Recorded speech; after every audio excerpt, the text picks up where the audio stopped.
Hey guys, tonight we begin with a breakfast that should have been too boring to matter. A rough piece of bread, a cup of weak ale, maybe a spoonful of yesterday's pottage, warmed just enough to stop looking hostile. No golden feast, no royal banquet, no dramatic medieval banquet where someone carries in a bird wearing another bird as a hat. Just a cold morning, a hungry person, and the kind of food that history usually steps over on its way to kings. But in late medieval Western Europe, especially in places like England and France between about the 13th and 15th centuries, that small morning meal could say more than anyone wanted it to say. It could say you were poor. It could say you were working. It could say you were sick, old, young, dependent, careless, greedy, practical, disobedient, or unlucky enough to be hungry where someone else controlled the cupboard. That is the strange promise of tonight's journey. We are not asking whether medieval people had cereal. They did not, and honestly, they had enough problems. We are asking why the first food of the day could become a social risk. Why a crust before work might be sensible in one room and suspicious in another. Why the timing of a meal could brush against religion, labour, medicine, household rank, and reputation. Why something as private as a stomach could become everybody else's business. So before we step into the smoke and the cold, tap the like button if you enjoy this sort of quiet, uncomfortable history, and subscribe if you want more slow journeys through the ordinary systems that made past lives stranger than they first appear. And tell me in the comments where you are watching from and what time it is there, because there is something wonderfully inappropriate about learning the moral dangers of medieval breakfast while lying safely in bed. Now, dim the lights. Maybe turn on a fan for that soft background hum, and let's ease into tonight's journey together. Picture the room before sunrise. The fire has not gone out, but it has become sulky, hiding in ash and refusing to be useful without persuasion. The air smells of damp wool, old smoke, sour drink, and people who have not yet had the luxury of pretending the day is under control. In one corner, a pot waits over the hearth. In another, bread sits wrapped or covered, not because it is precious in the ceremonial sense, but because every loaf is a small piece of stored time. Someone wakes hungry. That is where the trouble begins. Not with sin, not with law, not even with manners. With hunger. Plain, bodily hunger, arriving before anyone has said a prayer, opened a shutter, checked the animals, hauled water, or gone out toward the fields. The stomach does not understand that dinner may be the more proper meal. It does not care that some moral writers distrusted early eating for able adults who had no clear need. It has no interest in the fact that fasting days, household rules, and medical ideas about digestion may all have opinions. The stomach is a blunt historian. It records what was missing last night. On the table there might be bread made from wheat if fortune and status are kind, or from rye, barley, oats, or mixed grains if they are not. There might be ale, often weak and ordinary, less a party drink than a daily companion. There might be pottage, the great medieval solution to the problem of making bits of grain, peas, beans, herbs, vegetables, and hope behave like a meal. From far away this sounds cosy. Up close, it is less a rustic aesthetic than a negotiation with supply. And supply is the word that cuts through the room. Because this breakfast did not begin in the kitchen. It began in a field months earlier, under weather nobody controlled. It passed through rent, harvest, threshing, grinding, baking, storing, and sometimes fees owed for using a lord's mill or oven. It passed through hands that measured, watched, withheld, shared, and worried.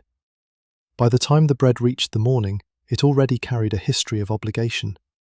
A modern slice of toast can feel anonymous. A medieval piece of bread came with witnesses. That is why eating it too early could matter.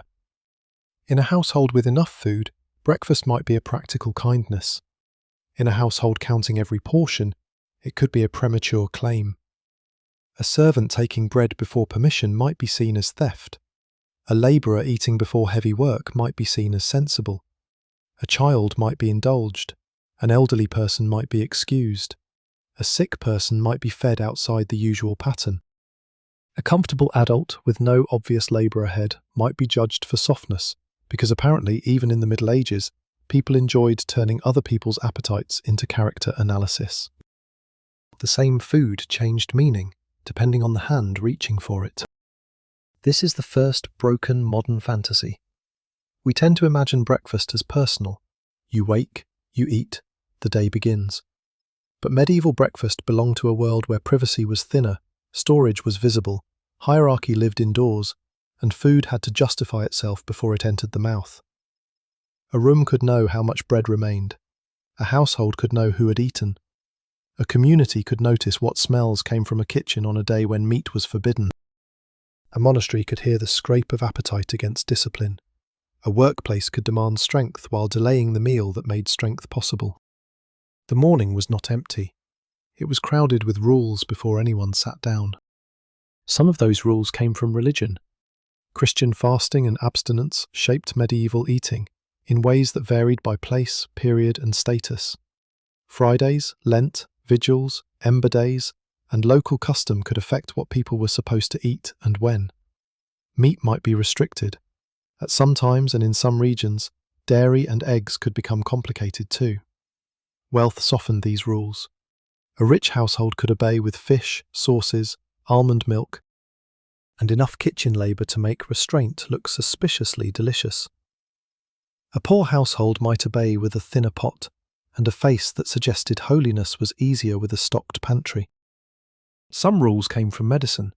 Learned writers, drawing on older traditions, believed digestion had rhythms, qualities, balances, and dangers. Food was not just fuel, it was hot, cold, wet, dry, strengthening, weakening, suitable, unsuitable.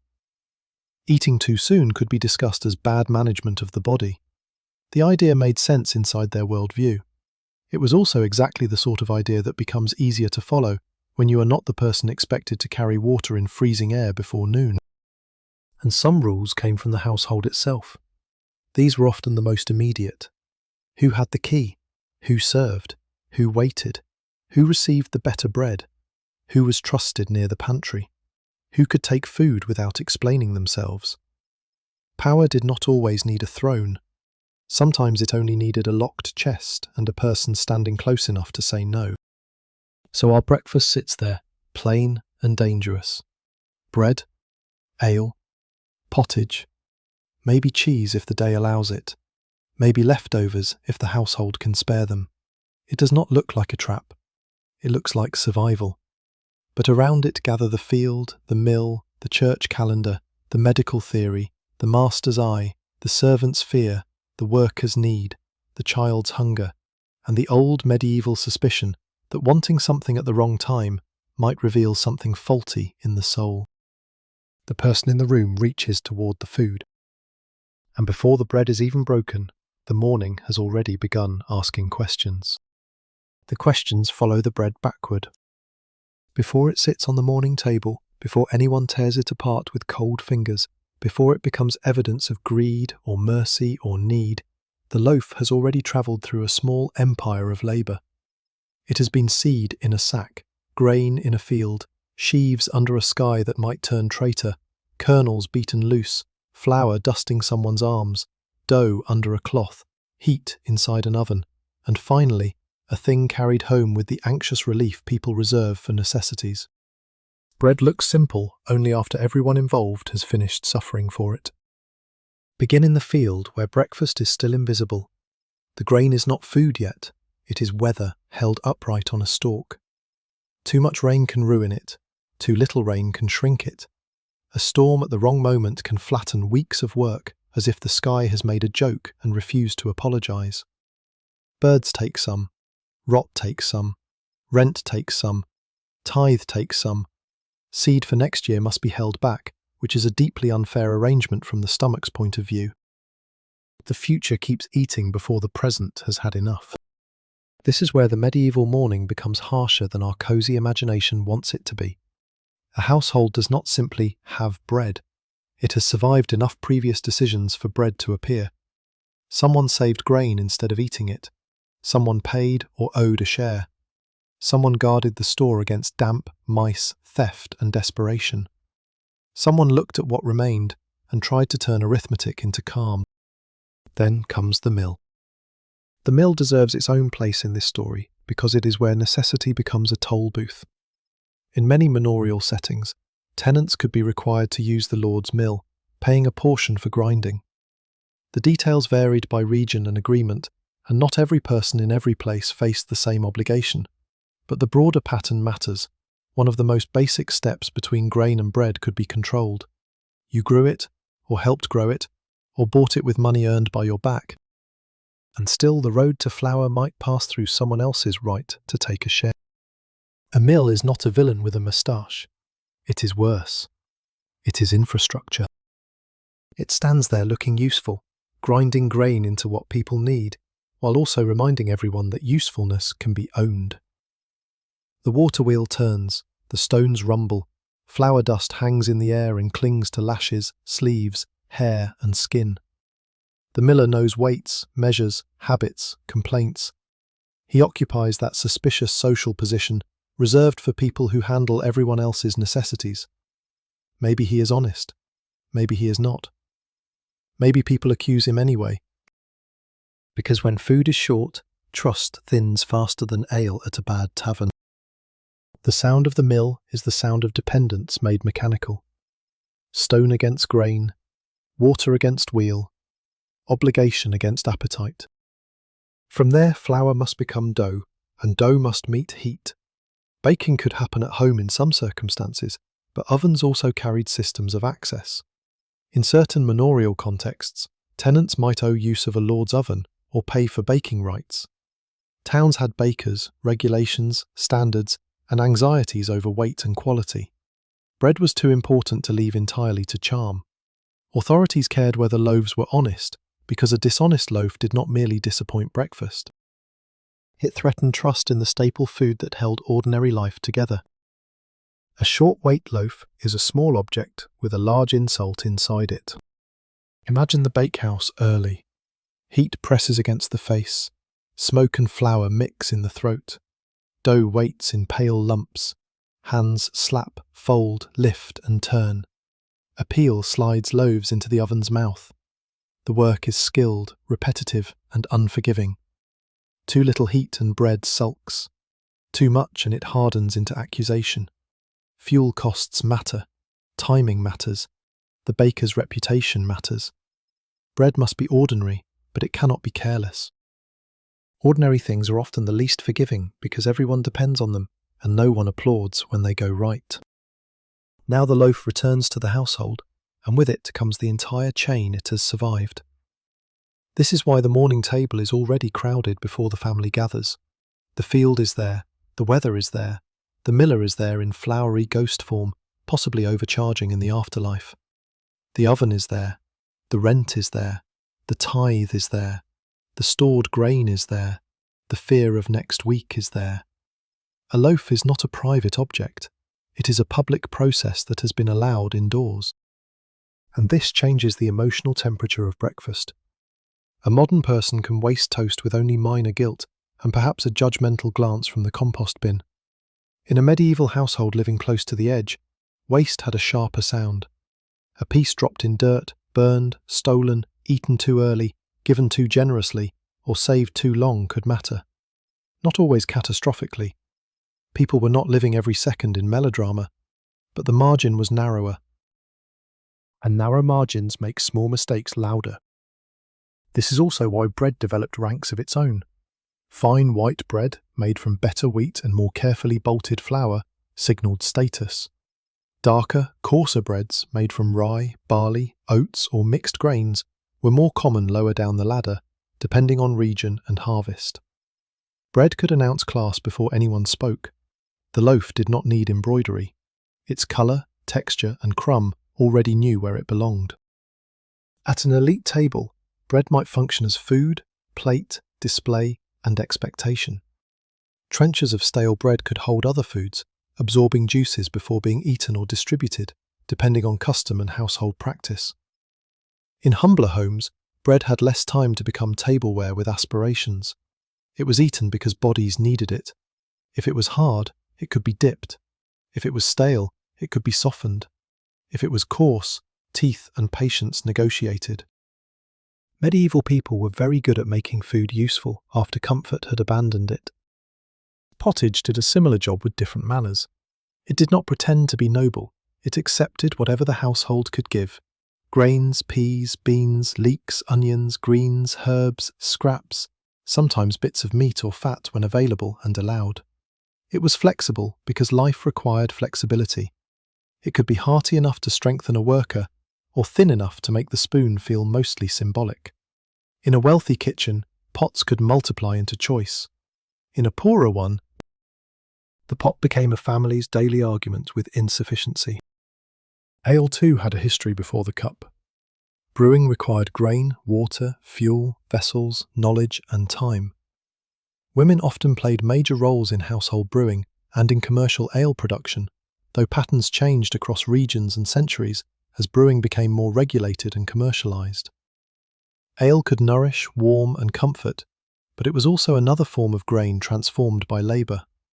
A cup in the morning was not simply drink, it was stored effort with foam. So the breakfast scene widens. We are no longer staring at a person wondering whether to eat. We are watching a network deliver possibility to a table. Every item has passed through hands, rules, risks, costs, and judgments. The bread has been taxed by weather and authority. The pottage has gathered leftovers into survival. The ale has turned grain into courage of a mild and watery kind. And now someone must decide how much of this earned world can be spent before the day has properly begun. That is the pressure unique to morning. Supper looks backward. It answers what the day has done. Breakfast looks forward. It gambles. Eat now and the body may work. Save now and the household may stretch.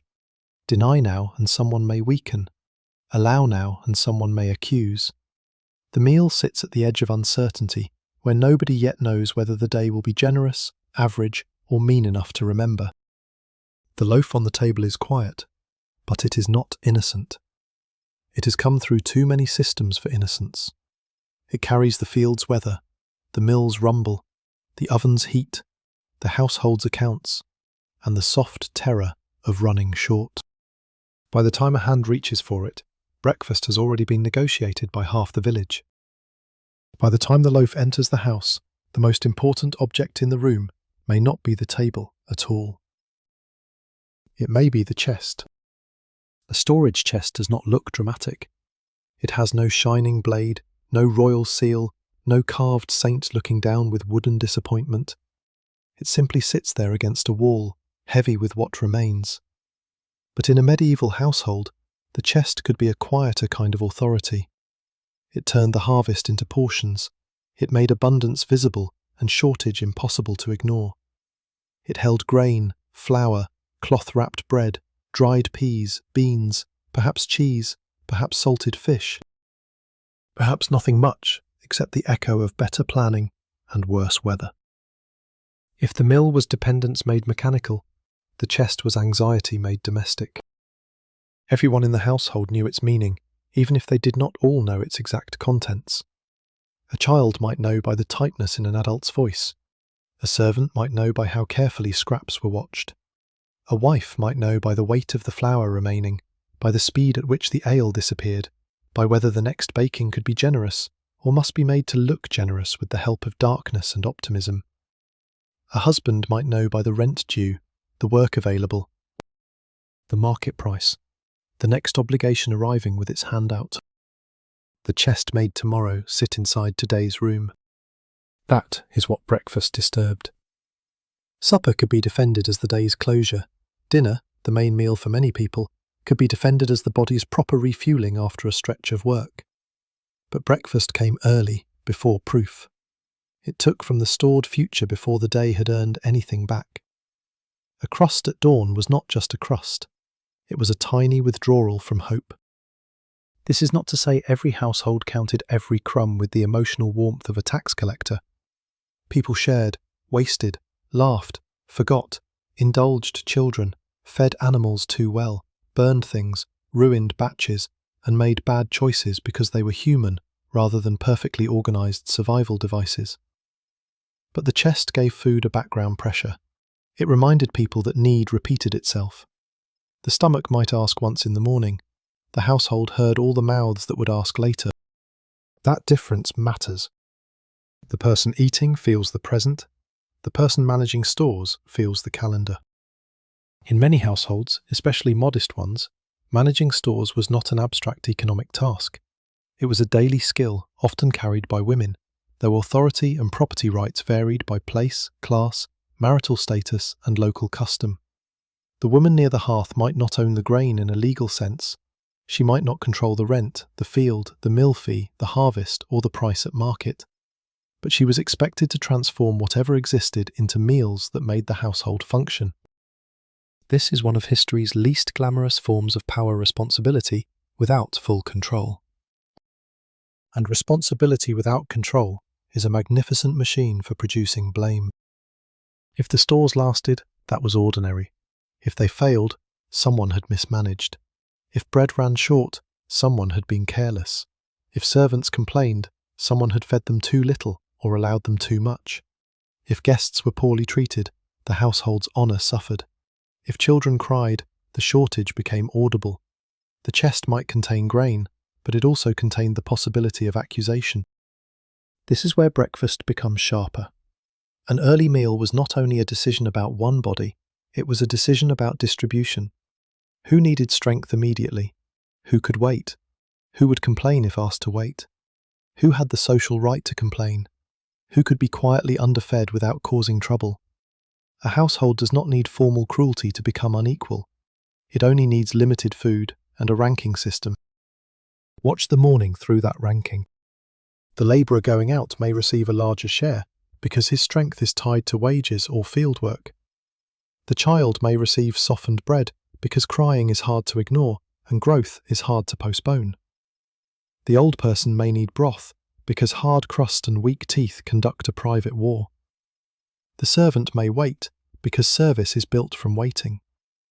The woman distributing food may take less because someone has to make the numbers close. And throughout history, women have often been asked to balance accounts with their own appetites.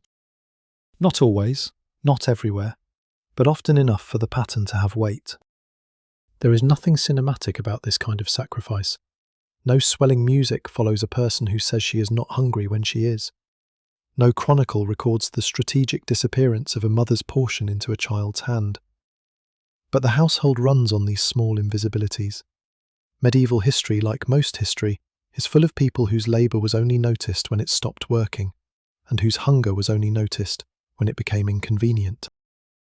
The chest enforced this invisibility without speaking. Its contents were finite. Its emptiness had consequences. If a servant took bread without permission, the act might be judged not merely by the amount taken, but by the challenge it posed to the household's order. A missing crust could become a sign that someone below stairs did not understand boundaries. And because the servant lived under the roof of authority, the accusation could threaten more than breakfast. It could threaten lodging, wages, future employment, and reputation. That is how a small act becomes large. Not because the bread is valuable in itself, though it is, because the act is interpreted through dependence. To take from a household chest without permission was to cross a line drawn around trust.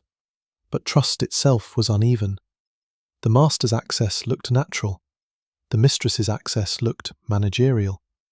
The child's access might look mischievous. The servant's access might look criminal. Same chest, different meanings. The wood did not change. The hierarchy did. There is a dark little absurdity in all this. The people who handled food most often were not always the people most free to eat it. Kitchen servants, brewers, bakers, dairy workers, and household women could spend the morning touching, smelling, lifting, kneading, stirring, and serving nourishment, while their own share remained conditional. Smell crossed rank more easily than food did. Warmth reached the skin before permission reached the mouth. A kitchen could be full of proof that hunger was solvable and still make a person wait. That waiting had texture.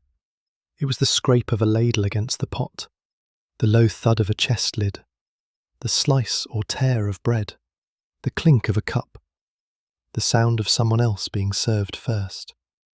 These are not grand political noises, but they teach power very efficiently. A child learns by watching who hesitates. A servant learns by watching whose hand is never questioned. A wife learns by feeling the measure lighten. An old person learns whether softness will be remembered. The storage chest also connected the household to larger systems beyond the door. Bad harvests shrank it, market prices strained it, rent and tithes reduced it. Fasting rules changed what could be drawn from it. Hospitality could empty it faster, especially in households where social respect depended on feeding guests properly. Illness could disorder it. A traveller's arrival could trouble it. A feast day could brighten it, or expose how little brightness could be afforded. So when breakfast took from the chest, it touched every one of those pressures at once. This is the hidden system layer. Breakfast was not dangerous because people irrationally feared eating early. It was dangerous because morning food forced a household to reveal its priorities before the day had produced any new security. The room had to decide, in miniature, what kind of society it was going to be. Strict, generous, suspicious, practical, tender, fearful, proud, exhausted, or some untidy combination of all of them. And unlike sermons, chests are honest. They do not care what a household claims to value. They show what remains after weather, obligation, work, appetite, and power have all taken their portions. The hand reaches again, but this time the bread is not the centre of the image. The chest is. Closed, watched, maybe locked, maybe merely understood. A wooden box holding flour, fear, and tomorrow. A piece of furniture that turns hunger into a question of rank. And in the hush before dawn, while the fire is being coaxed back to life, the lid seems to ask what every household eventually asks when food is limited. Whose need is allowed to open me? Outside the door, the household's careful decisions meet something much less negotiable. Work. The morning does not care that the chest is low, or that the bread has a moral biography, or that someone near the hearth has performed a private miracle with peas and water. The morning has animals to be fed, fields to be reached, carts to be loaded, floors to be swept, dough to be watched, ale to be strained, clothes to be washed, tools to be carried, fires to be kept alive, and errands that begin in mud, because apparently medieval roads believed dignity was optional. This is the point where breakfast changes shape again. Indoors, it is distribution. Outdoors, it is endurance. A person stepping into the yard discovers immediately whether the body has been properly supplied. Cold has a way of auditing breakfast. It enters through shoes, sleeves, cuffs, seams, and every little failure in wool. It finds the fingers first, then the ears, then the mood. A field path in winter does not feel like a painting. It feels like the earth has decided to become a wet animal. The ground sticks, the air bites. The body uses food simply to keep itself from becoming part of the landscape. For a labourer, this makes early food practical rather than indulgent. The plough, the sickle, the cart, the bucket, the wash tub, the hand mill, the kneading trough, the stable fork, none of these tools are impressed by moral suspicion. They demand force. They take warmth from the body and give back splinters, mud, strain, and occasionally the deep spiritual experience of realizing the cow has better housing than you do. A worker with something in the stomach begins differently. Not comfortably, perhaps. Comfort is too large a word for many medieval mornings, but steadier, less hollow, more able to lift without dizziness, walk without trembling, answer without snapping, bend without feeling the world tilt. Hunger is not only an emptiness, it is a thinning of available self-control. A hungry person has fewer layers between irritation and speech, between fatigue and error, between cold and despair. That mattered in work where mistakes could punish the body quickly, a slippery path with a load on the back, a blade in numb hands, an animal startled at the wrong moment, a pot too hot, a wheel too heavy, a ditch too deep, a cart rut hidden under water. Medieval labour was full of ordinary dangers that did not need drama to hurt people. The day did not have to be violent, it only had to be long. So breakfast could be protection. A crude kind, made of bread and ale rather than armour, but protection all the same. Yet the cruel little knot remains the very people who needed this protection most, often had the least control over obtaining it. A man hired for harvest might be fed because the work was urgent and visible. A household servant might work for hours before her own hunger became anyone's concern. A washerwoman might begin with cold water and raw hands, not because anyone had made a formal doctrine against her breakfast, but because the tasks were already waiting, and waiting was what lower-ranked bodies were expected to do. A baker might spend the dark hours surrounded by the smell of bread, which is either a blessing or a sophisticated form of torment, depending on when one is allowed to eat. The day sorted people by whether food came before labour, during labour, or only after labour had extracted its proof. Harvest season made the issue almost brutally clear. When grain was ready, the village could not lounge around discussing ideal meal timing while clouds gathered like creditors. The crop had to be cut, bound, carried, stacked, protected. Men, women, children, servants, hired workers and neighbours could all be pulled into the effort, depending on local practice and household need. The work was repetitive, urgent and exposed. Weather could ruin delay. A bad week could erase months. Under that pressure, food became coordination. Feed workers badly and the field slows. Feed them too late and tempers sharpen. Feed them too little and bodies fail in the very season meant to secure the year. The grain being harvested was tomorrow's bread, but the workers needed today's bread to bring it in. The future depended on feeding the present, which must have annoyed anyone trying to run the world through stinginess. Here, breakfast was not a moral luxury, it was logistics. That word may sound too modern, but the thing itself is ancient. A household, manor, monastery, or town needed bodies in motion. Bodies in motion required fuel, timing, rest, and drink. Pretend otherwise, and the work still demands payment. It simply collects in weakness, mistakes, resentment, illness, or poor output. A hungry worker might obey the command and still fail the task. That is the kind of truth systems dislike, because it makes control look less powerful than bread. In towns, the same pressure wore different clothes. Market sellers had to be ready, while buyers were ready. Bakers worked through the night or early morning, because bread must appear before other people's day can feel civilized. Brewers and alewives managed timing, vessels, grain, water, fuel, and reputation. Porters and carriers moved goods while streets were still waking. Apprentices began under masters who controlled both work and household routine. A shop might open with the appearance of order, but that order had already been purchased by someone else's early labour. Urban mornings had sounds rural mornings did not. Shutters, wheels, bells, animals in narrow lanes, shouted prices, clattering vessels, the slap of dough, the scrape of stalls being set out. They also had the smell of proximity: bread, dung, smoke, fish, damp stone, spilled ale, leather, onions, sweat, and the ambitious optimism of drainage systems that were not yet ready for praise. Breakfast in such a place might be swallowed quickly, carried in cloth, eaten beside work, or delayed until the first rush passed. The meal did not necessarily sit down. Sometimes it walked. That is another modern illusion worth breaking. Breakfast was not always an event. It might be a fragment, a piece of bread tucked away, a drink taken before leaving, a bite at a threshold, a spoonful stolen between tasks, a crust eaten with one hand while the other continued working, because the medieval economy had not yet discovered the wellness benefits of uninterrupted mindful dining. The form of the meal mattered less than its function. It had to bridge the body from waking into usefulness. This is why moral suspicion around early eating could never fully win. It had to share the morning with reality. A preacher might dislike indulgence. A medical writer might advise proper timing. A household head might prefer order.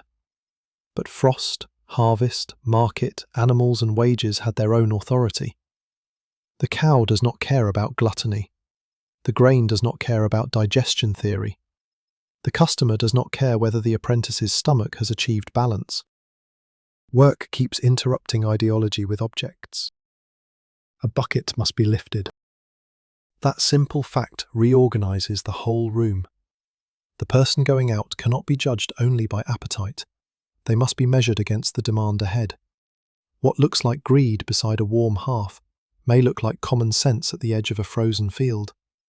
What looks like disorder in a rulebook may look like safety beside a hot oven, a sharp blade, a long road, or a cart that will not move itself no matter how many moral categories are applied to it. By now, the morning has left the chest behind and entered the muscles. The first meal is no longer about whether food exists, but whether strength will. Every task asks the same blunt question in a different accent. Did the household give this body enough to spend? And if the answer is no, the body will still pay. By the time work begins, rank has already entered the body. Not as an abstract diagram, not as a neat pyramid from a schoolbook, with kings at the top and peasants arranged below like obedient furniture. Rank enters through breakfast in quieter, meaner ways. It decides who can sit while eating, who stands with one hand still on a task, who receives food before being useful, who receives food only after proving usefulness, and who is expected to confuse waiting with virtue. The medieval meal did not simply feed people, it sorted them. In a large household, this sorting could be almost architectural. The important rooms had better light, better vessels, better access to warmth, and more distance from the dirty work that made comfort possible. Below and behind those spaces were kitchens, buttery, pantry, brewhouse, bakehouse, yard, stable, storerooms, and passages where work moved before status appeared.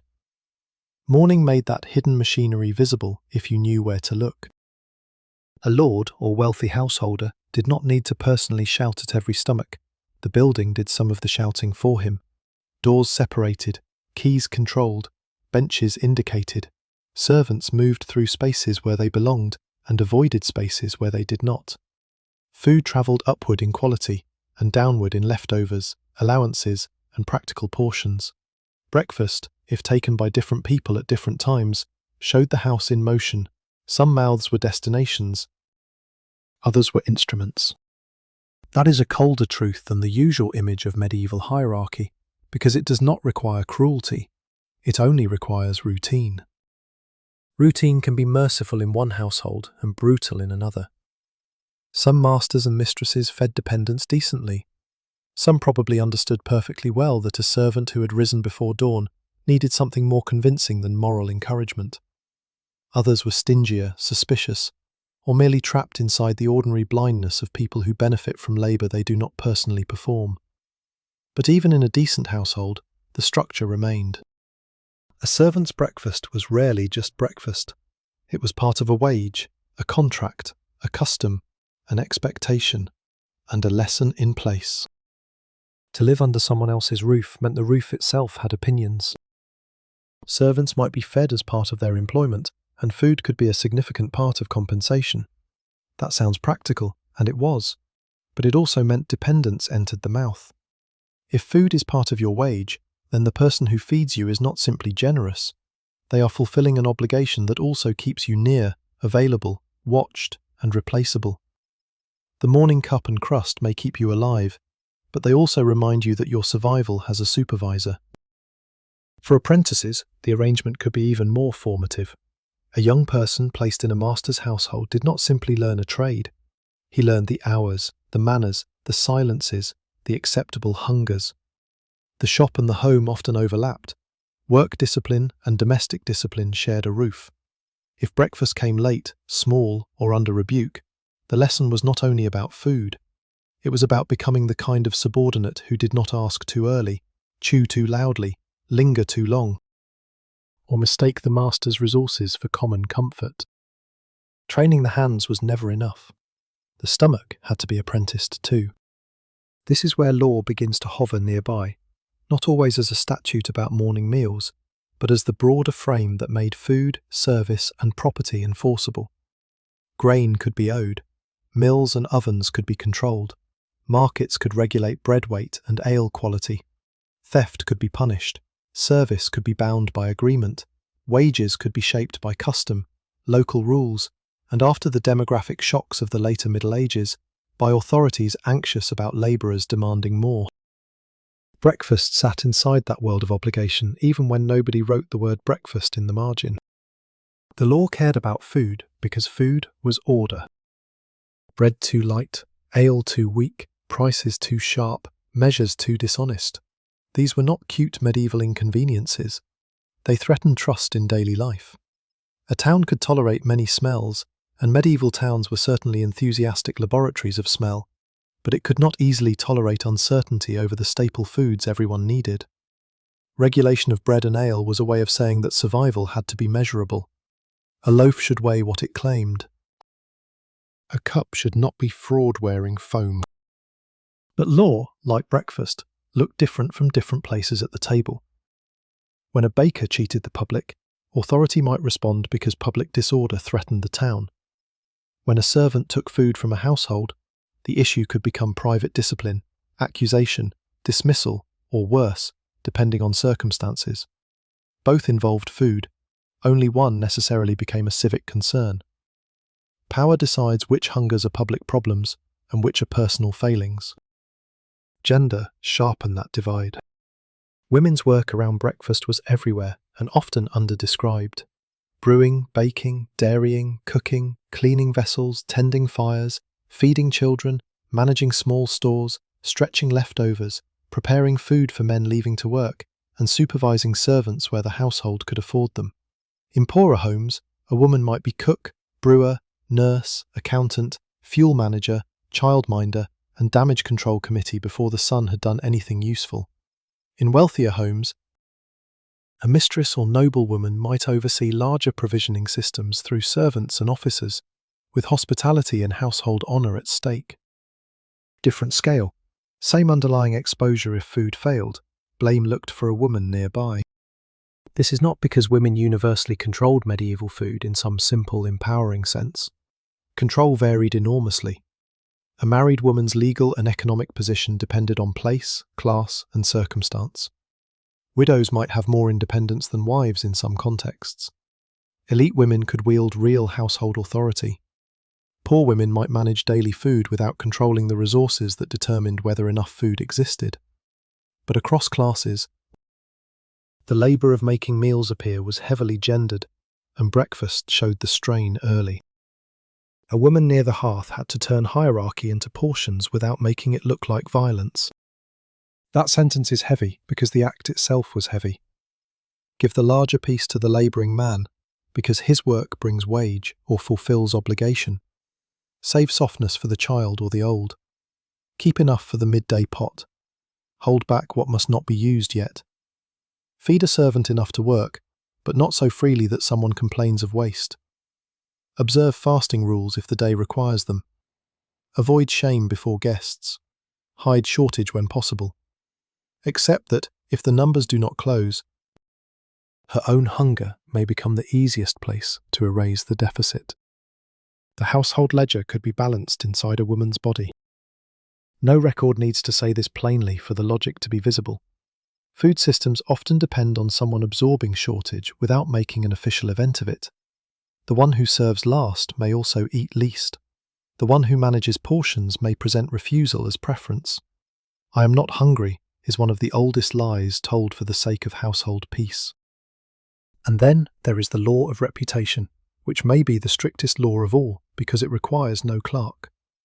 A woman who failed at household provisioning could be judged careless. A servant who ate outside permission could be judged untrustworthy. A poor man unable to feed his household could be shamed. A labourer demanding food too boldly could be marked troublesome. A household that broke fasting expectations too visibly could invite moral comment. A master who underfed servants might be criticised, but often from the safer distance of gossip rather than formal remedy. Reputation moved through lanes, markets, parish spaces, wells, ovens and doorways. It smelled what cooked. It noticed who bought what. It remembered whose children looked thin, whose servants complained, whose bread seemed too fine for their means, whose fast looked flexible, whose hospitality failed. In a world of close living, reputation was not decoration, it was credit, marriage prospect, employment reference, moral standing, and social weather. Breakfast entered that weather before the day had warmed. So this is the fifth tightening of the noose. The meal is now class, law, gender, and power at once. Not because every bite caused scandal, but because each bite occurred inside a ranked room. The same bread could be wage, theft, care, indulgence, duty, medicine, charity, or evidence. The difference was not in the grain, it was in the person allowed to name the act. And there, in the grey light, the morning becomes very clear. Medieval power did not always need to forbid people from eating. Often it only had to decide what their eating meant. The room may decide who eats, but the bell decides when. Eating can pretend to be respectable. That sound matters. A bell is not food, yet in medieval life it could reach into the stomach as surely as a hand into a grain chest. Bells marked prayer, labour, market openings, curfew, danger, worship, and the hours by which a community understood itself. They did not create time, of course. The sun had been trying its best for a long while, but bells made time social. They turned the day from light passing over roofs into an order people could be corrected for disturbing. Breakfast lived uneasily inside that order. A person eating before the accepted rhythm was not merely eating. They were moving ahead of the day's permission. The problem was less the food itself than the unscheduled confidence of the act. It suggested the body had answered itself before the community, household, or religious routine had spoken. In a world that prized order, that could look like a small rebellion with crumbs. This is especially visible in religious houses, where the day was deliberately arranged around prayer. Monks and nuns did not simply wake, wander about, and see what the morning felt like recommending. The hours of prayer structured life. Food belonged inside that structure. Meals were not only nourishment, but part of obedience, humility, discipline, and shared rhythm. To eat outside that rhythm could mean more than having a snack. It could mean stepping out of formation. And yet the people inside those houses were still made of flesh, which has always been the great inconvenience of spiritual architecture.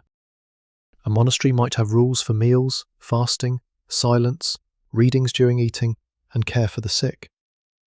The refectory was not a casual dining room. It was a place where bodies were fed under the eye of discipline. Even chewing could be surrounded by meaning. Silence might be kept. Scripture or devotional texts might be read. Portions could be assigned. The meal reminded everyone that appetite was not supposed to run loose like a goat in the cloister. But then age entered. Illness entered. Weakness entered. A monk's stomach soured. A nun developed a fever. An older member could not endure the same fasting as the young. A novice discovered that holiness did not cancel dizziness. The infirmary, in such communities, becomes one of the most honest rooms in medieval history. It admits what rulebooks sometimes prefer to phrase delicately, bodies break schedule. The infirmary meal was not failure. It was the system making an exception, so the system could remain human. That is an important distinction. Discipline without exception can become pride dressed as virtue. Exception without discipline can dissolve a shared life. Religious communities lived in the difficult space between those dangers, and food made the difficulty visible every day. Outside the cloister, the bell's authority was less formal but still powerful. In a village or town, time was communal before it was personal. Work began when light allowed, when animals required, when markets opened, when masters called, when household tasks demanded, when church obligations interrupted, when seasonal labour pressed. There was no private little bubble in which one's breakfast preferences floated untouched. Time belonged to others as much as to the self. That is why the hidden mechanism under breakfast is timing. Not menu, not appetite, timing.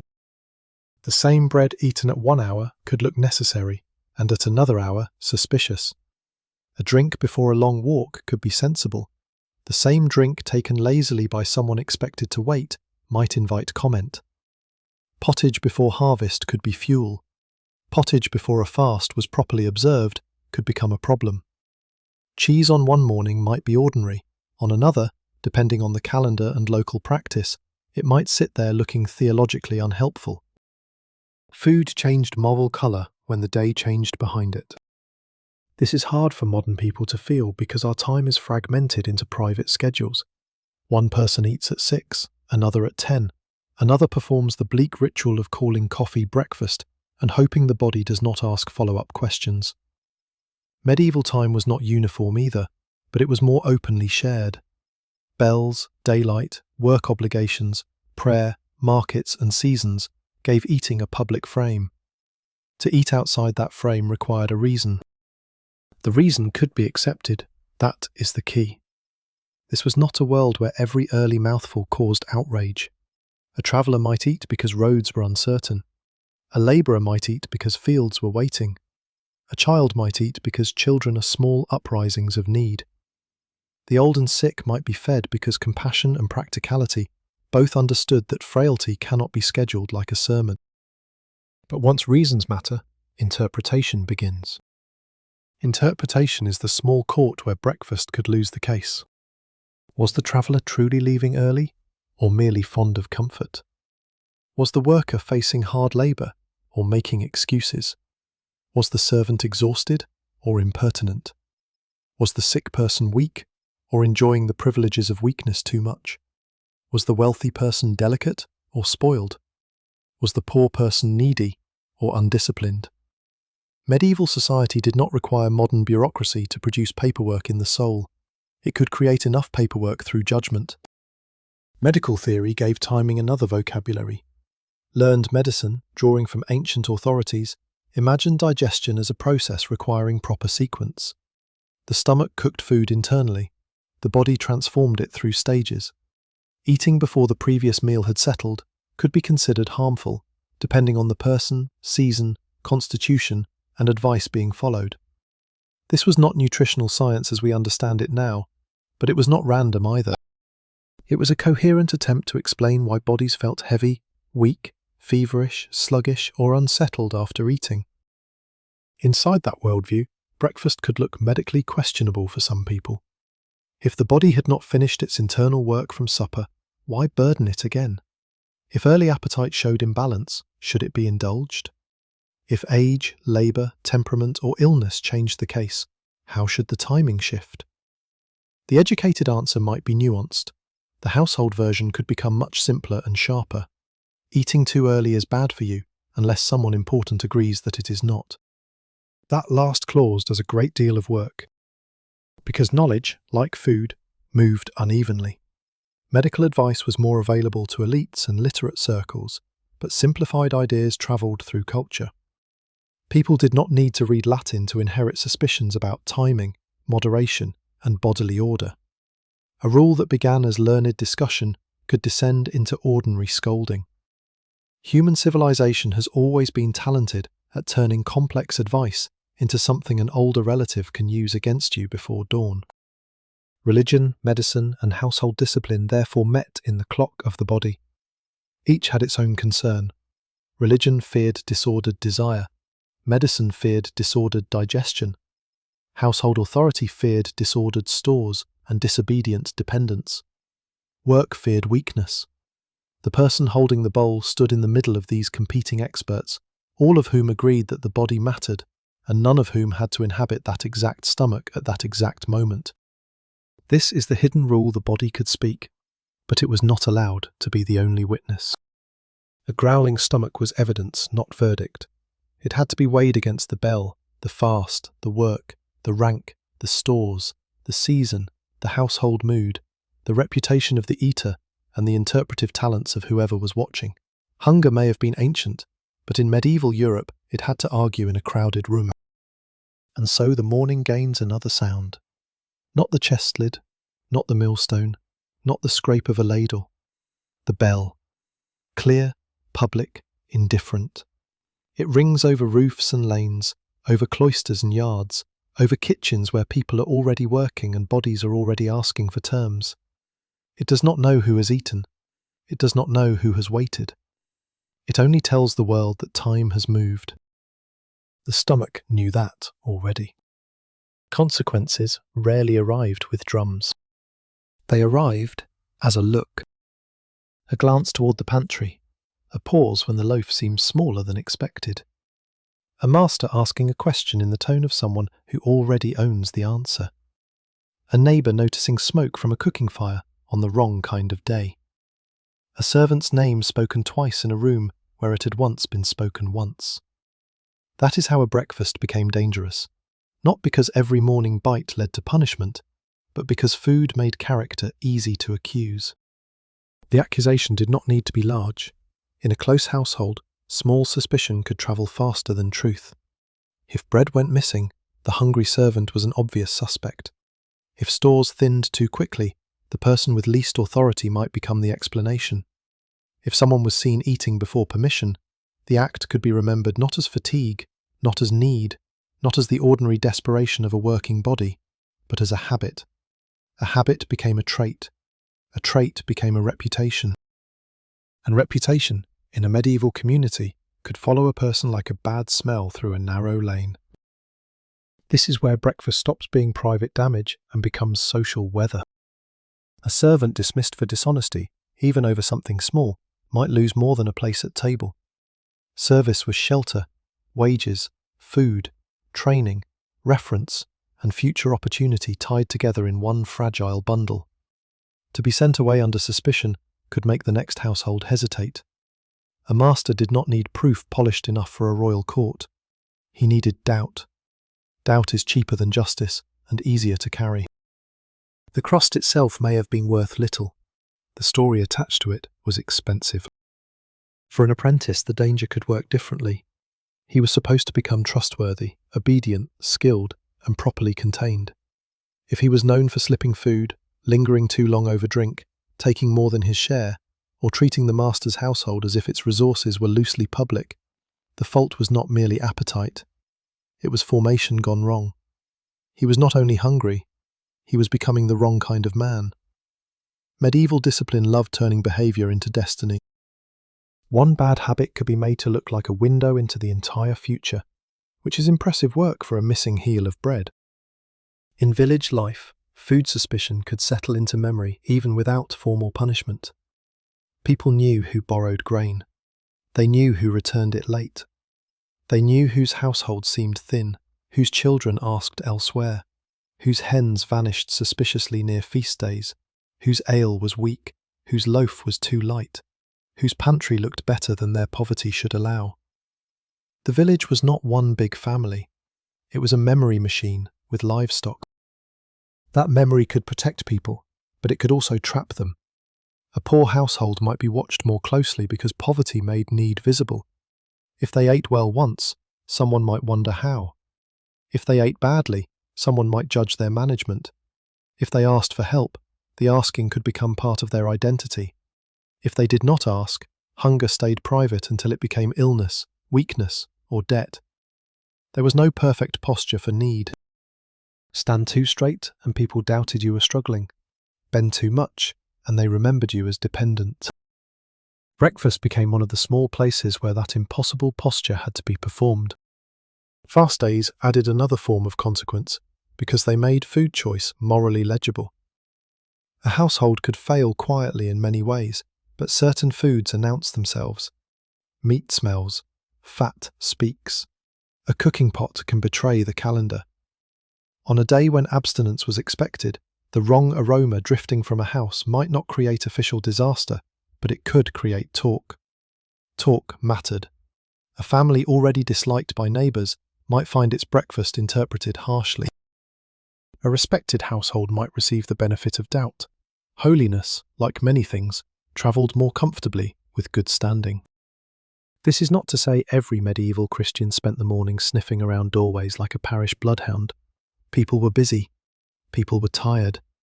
People had their own compromises. But public religion gave communities a shared standard, and shared standards create opportunities for measuring one another. A lapse could be forgiven. It could also become useful ammunition in an older quarrel. Very few accusations are born innocent. Most arrive carrying previous grievances under their cloak.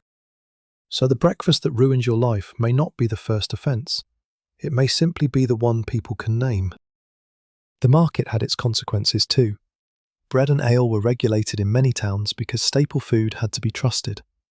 If a baker sold underweight loaves or an ale seller offered poor drink, the problem became public. But the buyer suffered first, in the mouth and stomach. A worker who bought bad bread did not experience regulation as an abstract civic principle. He experienced it as a smaller meal. A household that paid for poor ale paid twice, once in coin, once in disappointment. Medieval people may not have had modern consumer reviews, but they had memory, anger, and the ability to complain with impressive local force. The marketplace made breakfast vulnerable to fraud, price, and reputation. After a bad harvest, grain prices could rise, and morning food became more strained. The same household that once handed out bread without ceremony now measured it sharply. The same worker who once ate enough now entered the day with less. The same servant who once slipped a harmless scrap now risked accusation because scarcity had made everyone better at noticing absence. Scarcity sharpens morality in the worst direction. It makes generosity harder and suspicion easier. It makes small portions look virtuous when they may simply be unavoidable. It makes people praise restraint because admitting shortage feels too frightening. It makes the hungry person responsible for handling hunger beautifully, as if hunger were a guest and not an intruder. The consequences could also be bodily, and those were often the least recorded. A person underfed before work might injure themselves, work poorly, anger an employer, lose a day's wage, or become known as weak. Weakness could then be moralized. Instead of asking whether the worker had enough to eat, someone could decide he was lazy, clumsy, unreliable, soft. This is one of the oldest cruel transformations. Deprivation becomes personality in the eyes of the comfortable. A hungry servant drops a pot. A hungry porter stumbles. A hungry field worker slows. A hungry child fails to mind a task.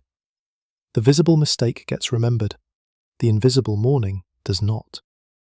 And yet people learn to navigate these dangers with practical intelligence. They hid food, saved scraps, developed small permissions, created routines no one named too loudly. A cook might know when to feed a kitchen helper before smoke and heat turned work dangerous. A mother might wrap bread for someone leaving early. A labourer might carry food tucked away, not as rebellion, but as insurance. A monk might receive care under the category of weakness rather than appetite. The world of rules produced a second world of adjustments. That second world was fragile because it depended on goodwill, silence, and timing. A crust ignored by one superior could be condemned by another. A tolerated habit could become evidence during a quarrel. A generous cook could be replaced by a stricter one. A master's mood could change after bad accounts. A fast more loosely observed one year could be preached more sharply the next. Safety was not always a rule. Sometimes it was a person. That may be the most unsettling consequence of all. When survival depends on another person's interpretation, ordinary life becomes unstable. The bread does not change, but the meaning can. Yesterday's mercy becomes today's theft. Yesterday's necessity becomes today's greed. Yesterday's silence becomes today's accusation. So the morning meal gathers force not by becoming dramatic, but by becoming interpretable. It can be read against law, faith, labour, household order, market trust, gender expectation, and local memory. A person eats, and the world decides what kind of story that eating belongs to. By now, the room is warmer. The day is moving. The evidence has been swallowed. But elsewhere, in someone's mind, a version of the act remains. Not bread. A sign, a weakness, a liberty taken, a rule bent too far, a need somebody chose not to believe. And once breakfast becomes a story people tell about you, the meal is over long before the consequences. By midday, the official meal begins to gather itself, and breakfast becomes a ghost. It is no longer on the table. The crust is gone. The cup has been emptied. The bowl, if there was one, has been scraped clean enough to reveal whether the household was careful, hungry, or both. But the morning meal has not disappeared. It has moved into the hands, the temper, the pace of work, the way a servant answers, the way a child stops crying, the way an old person sits closer to the fire without asking. Breakfast has become evidence inside the day. Dinner, for many medieval people, was the more recognised anchor. It had social weight. It could be planned, served, recorded, watched, made into hospitality, discipline, or ceremony. In wealthier households, it might involve coordination, rank, and a more visible order of service. In humbler homes, it might be a practical pause around the pot. Either way, dinner could pretend to be the day's proper answer to hunger. But by the time dinner arrives, it is already late for some bodies. This is the point where the story must turn, because if breakfast only appears as danger, we misunderstand it. Morning food was also a rescue device, a small one, unheroic, often unofficial. But rescue rarely looks impressive while it is happening. It looks like bread wrapped in cloth, like ale poured before the road, like a child's portion softened before the adults eat, like a cook pushing a scrap toward a kitchen helper without making a speech about justice. Like someone old receiving broth because chewing hard crust has become a private battle. These acts did not destroy hierarchy. They did not rewrite property arrangements. They did not cancel fasting calendars or make grain cheaper. But they kept human beings from being crushed quite so neatly by the systems around them. That matters. A harsh system with no small mercies becomes machinery. A harsh system with small mercies remains harsh, but it has seams where people can breathe. Medieval life had many such seams. They appeared because people were practical. They knew rules, but they also knew weather. They knew ideals, but they also knew when a worker's face had gone pale. They knew fasting mattered, but they also knew sickness had its own authority. They knew the chest was low, but they also knew a child's hunger could fill a room until no one could think. They knew servants had ranks, but they also knew a servant who fainted into the ashes was bad for the servant and inconvenient for everyone's breakfast ambition. Practicality is not tenderness exactly. Sometimes it is only self-interest wearing decent shoes. Feed workers because work must be done. Feed children because noise and weakness disturb the household. Feed the sick because neglect has consequences. Yet even practical mercy is still mercy to the person receiving it. The body does not always interrogate motive before accepting warmth. This is where the medieval breakfast becomes less like a rule and more like a negotiation table with no chairs. Around it sit the worker, the household manager, the servant, the child, the old person, the fast day, the weather, the stored grain, and the day's labour. Nobody has full power. Some have far more than others. Everyone knows the decision cannot be perfect. Food given now may be missed later. Food withheld now may cost strength immediately. A strict rule may preserve order. A bent rule may preserve a person. The meal is small, but the judgment is not. Harvest mornings show this with unusual clarity. The crop waiting in the fields was not patient. If grain stood ready and clouds gathered, the community could not politely request a more spiritually convenient schedule. Work had to happen. Bodies had to move. A household that might normally prefer restraint could become suddenly generous, not because medieval society had discovered equality for several damp afternoons, but because grain lying uncut under threatening weather has a talent for clarifying priorities. In that season, bread before work could become part of the harvest toolkit. Not romantic, not abundant for everyone, but necessary. A person cutting, binding, carrying, or stacking grain needed enough strength to help secure the very food that would later fill the chest.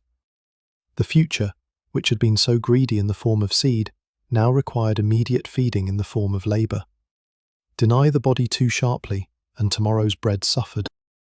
This is the kind of logic that made breakfast legitimate without making it equal. A lord might feed workers because the harvest demanded it. A monastery might adjust food because labour and health required it. A peasant household might divide early portions according to who had the hardest task ahead. An urban master might allow food before work because an apprentice with shaking hands is a poor advertisement for training. In every case, Need becomes visible when it serves a recognizable function. That is the uneasy mercy of usefulness.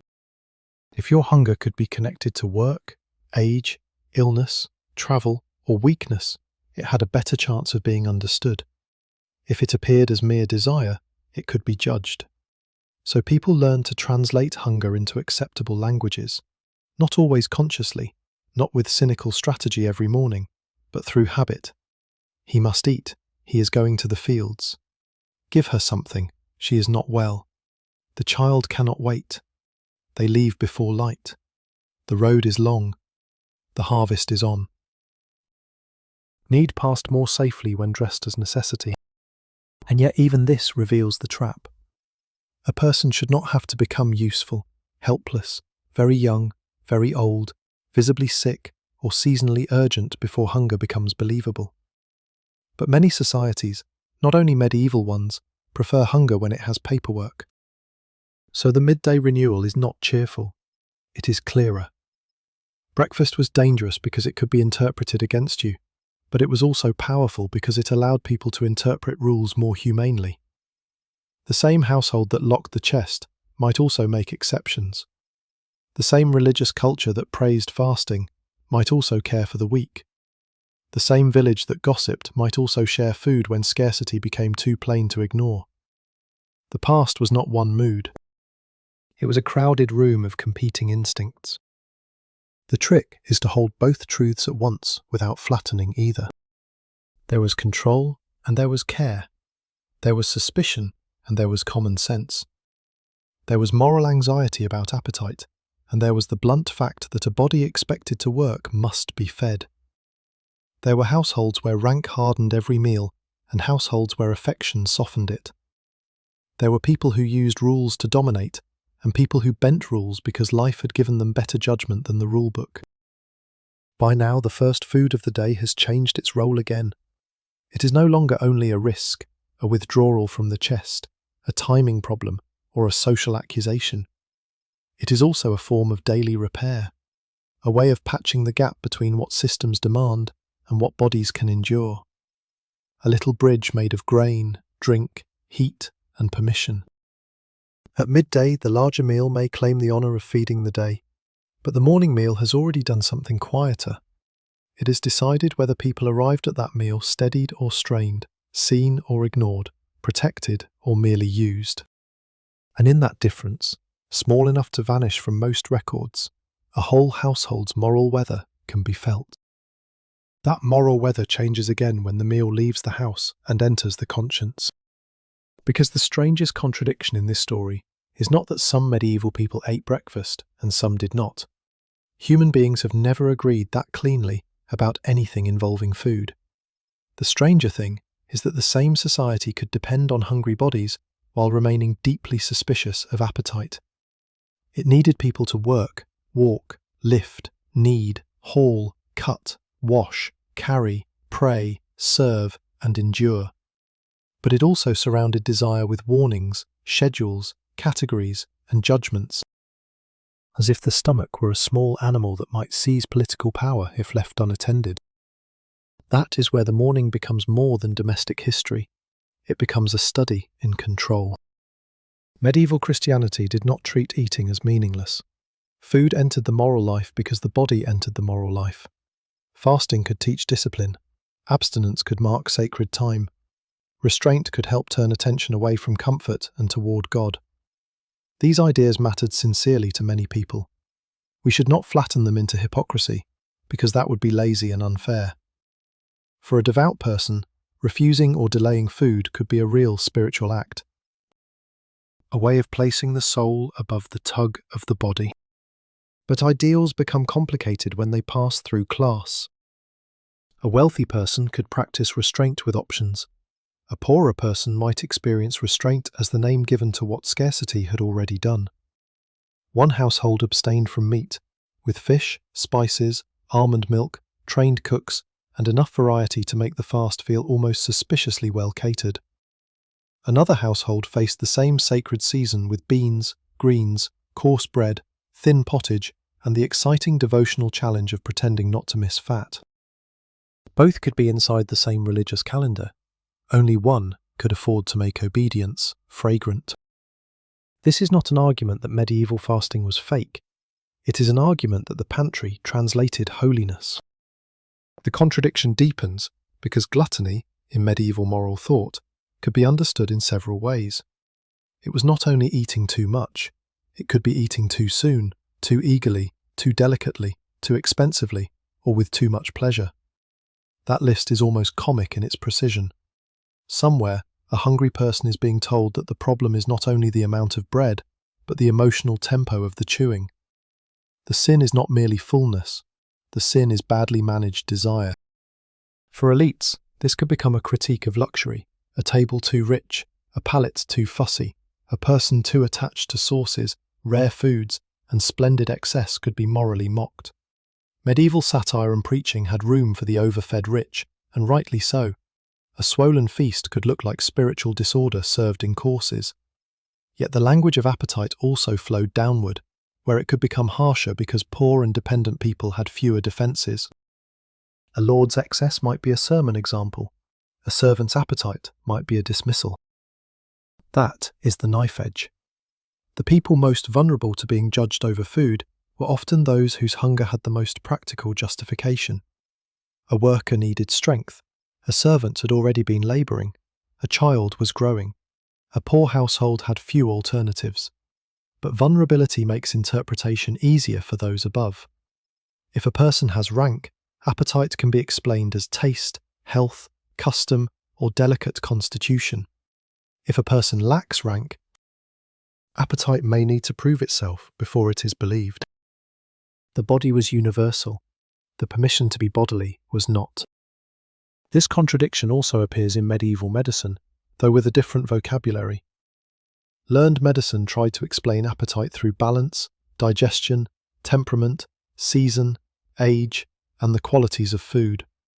It could be thoughtful in its own terms. Advice might vary for the young, the old, the sick, the labouring, the sedentary, the hot-natured, the cold-natured, and every other category by which learned men attempted to make the body less mysterious.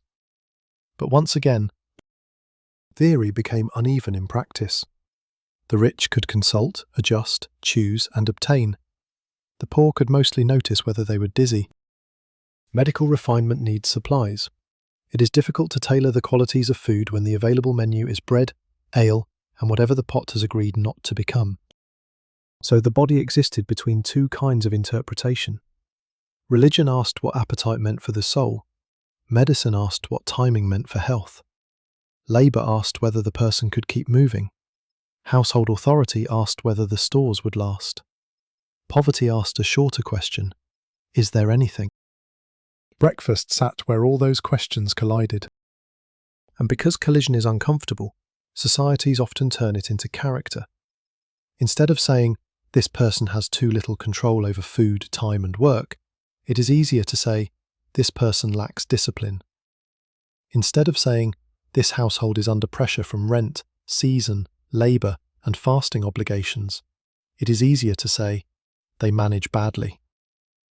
Instead of saying, the servant has been awake for hours and needs food, it is easier to say, she is greedy. Character judgments are wonderfully portable. They fit in the mouth more easily than structural analysis, especially when the speaker has already eaten. This is why breakfast could become so dangerous without becoming spectacular. It gave people a tiny, visible act onto which they could hang a much larger story about virtue. A person eats early. Suddenly the room can decide whether that means need, weakness, theft, disorder, poor training, bad faith, indulgence, or practical sense. The act itself is small. The interpretive appetite around it is enormous. There is a dark joke here, but it is aimed at the logic, not the people trapped inside it. Medieval society feared disordered appetite, yet produced many conditions that made appetite hard to order. It praised restraint, then gave some people abundance from which to restrain themselves, and others scarcity they could not escape. It honoured labour, then treated the labouring body's need as something to be supervised. It preached mercy, then built households where mercy depended on who held the key. It loved hierarchy, then seemed surprised when hunger did not politely climb into its assigned place. Hunger is terrible at respecting rank. It visits everybody. It just does not cost everybody the same. The nobleman may wake hungry and be served. The monk may wake hungry and pray through it, unless age or illness grants exception. The servant may wake hungry and work near food before receiving any. The labourer may wake hungry and eat, because otherwise the field will collect the debt from his muscles. The poor mother may wake hungry and distribute the morning, so others do not have to know how little remains for her. The same sensation moves through all of them, but society gives it different names. In one body, hunger is refinement delayed. In another, weakness excused. In another, labour fuel. In another, suspicion. In another, silence. That is the deeper contradiction. The medieval world knew hunger was real, but it could not stop ranking the meaning of it. It understood that bodies needed food, but it wanted those bodies to need food in approved ways, at approved times, for approved reasons, under approved eyes. Breakfast exposed the impossible demand beneath the order: be a body, but not too openly. Need strength, but do not appear needy.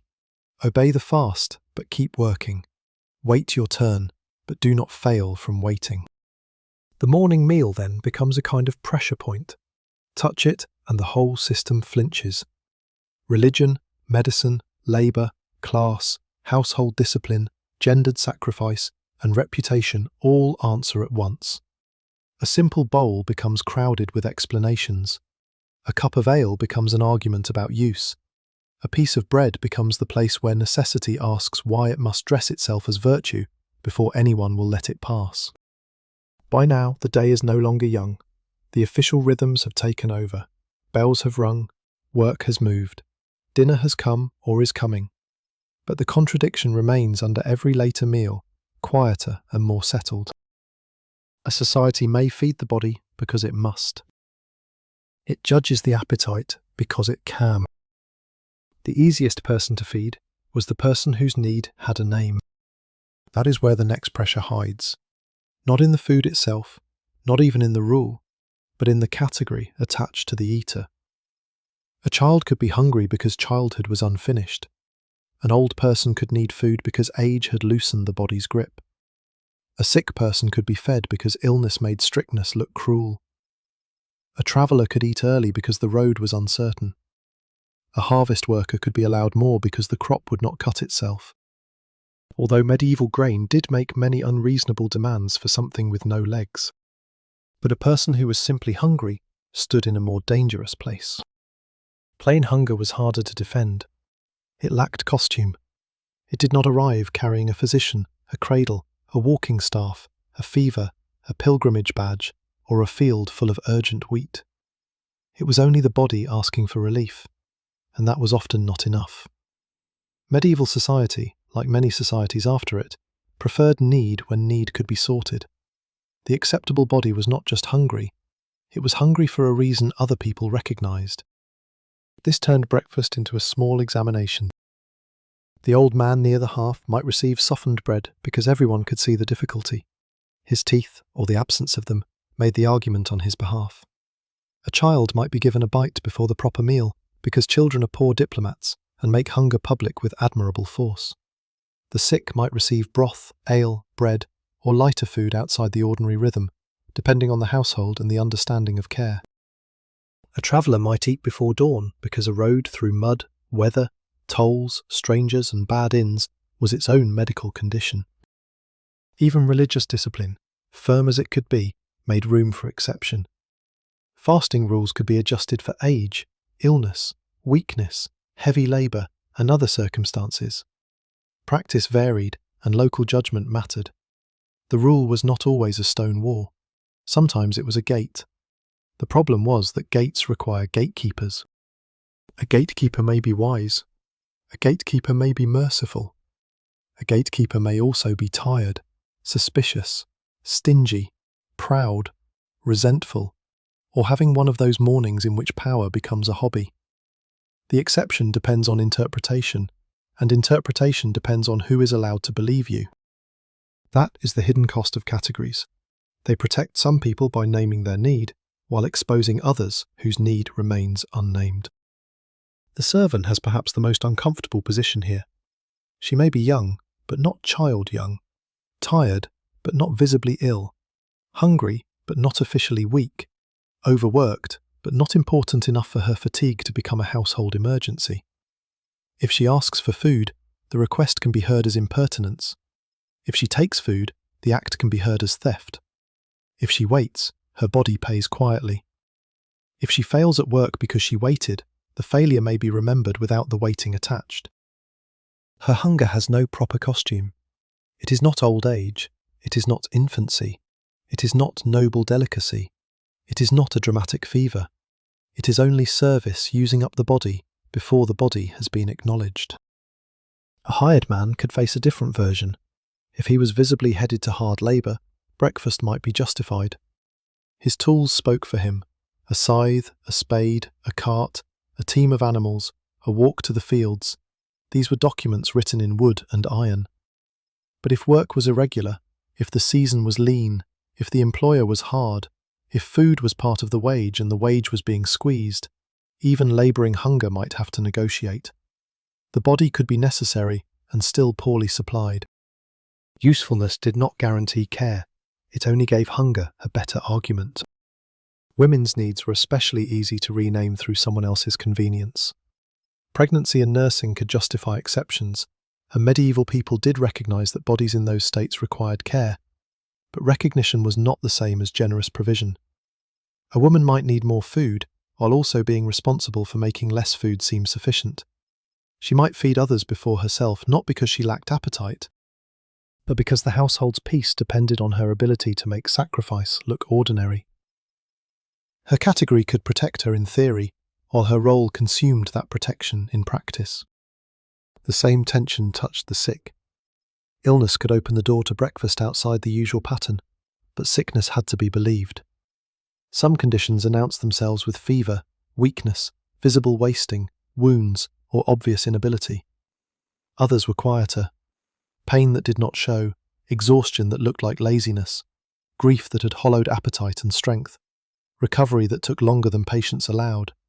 These did not always receive the same mercy. A person had to become legible before care became safe to give. Legibility is a cold word for a warm bowl, but it belongs here. Because the breakfast exception was rarely just about whether food existed. It was about whether the eater could be read correctly by the household, the monastery, the employer, the parish, or the family. A misread body could suffer twice, first from hunger, then from the story imposed on it.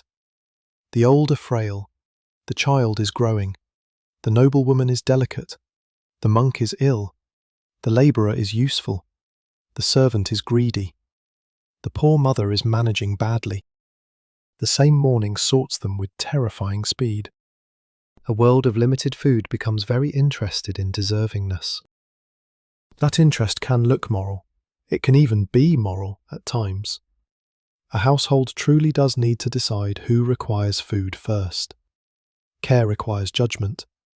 If there is soft bread enough for only one person, someone must notice who cannot chew. If the pot cannot stretch equally, someone must decide whose work or weakness makes the stronger claim. The problem is not that judgment exists. The problem is that judgment tends to follow power's eyesight, and power does not always see downward clearly. The noble body is often read with subtlety. The poor body is read in headlines. A wealthy person might be allowed fragile digestion, seasonal sensitivity, devotional moderation, refined appetite, medical adjustment, travel need, household custom, and private preference.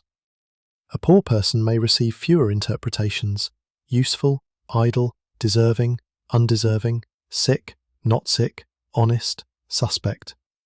Their hunger has less vocabulary available to it. That is not because their bodies are simpler. It is because society grants complexity unevenly. This is one of the sharpest truths breakfast reveals. To be privileged is not only to have more food, it is to have more explanations. If a high-status person eats early, someone can say it suits their health. If a low-status person eats early, someone may ask who allowed it. If an elite fast is modified, there may be medical counsel or dispensation. If a poor fast is broken, there may be gossip. If a noble appetite is delicate, it is temperament. If a servant's appetite is urgent, it is appetite. The difference is not stomach, it is interpretation. So the hidden cost of exception is that mercy itself becomes ranked. Not always, not everywhere, not with every person. There were kind households, practical superiors, generous neighbours, attentive religious communities, and people who understood need because they had lived too near it to make pretty theories. But the structure leaned toward unequal belief. Some people were granted the benefit of nuance, others had to prove the obvious. And when proof failed, breakfast could turn into silence.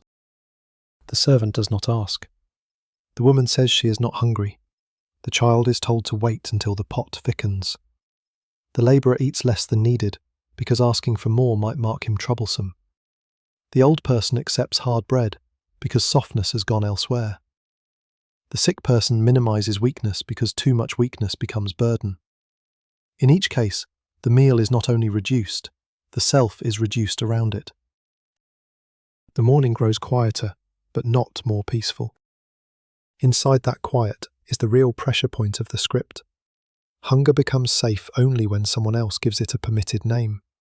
Without that name, it risks being called greed, laziness, indulgence, theft, poor management, or lack of discipline.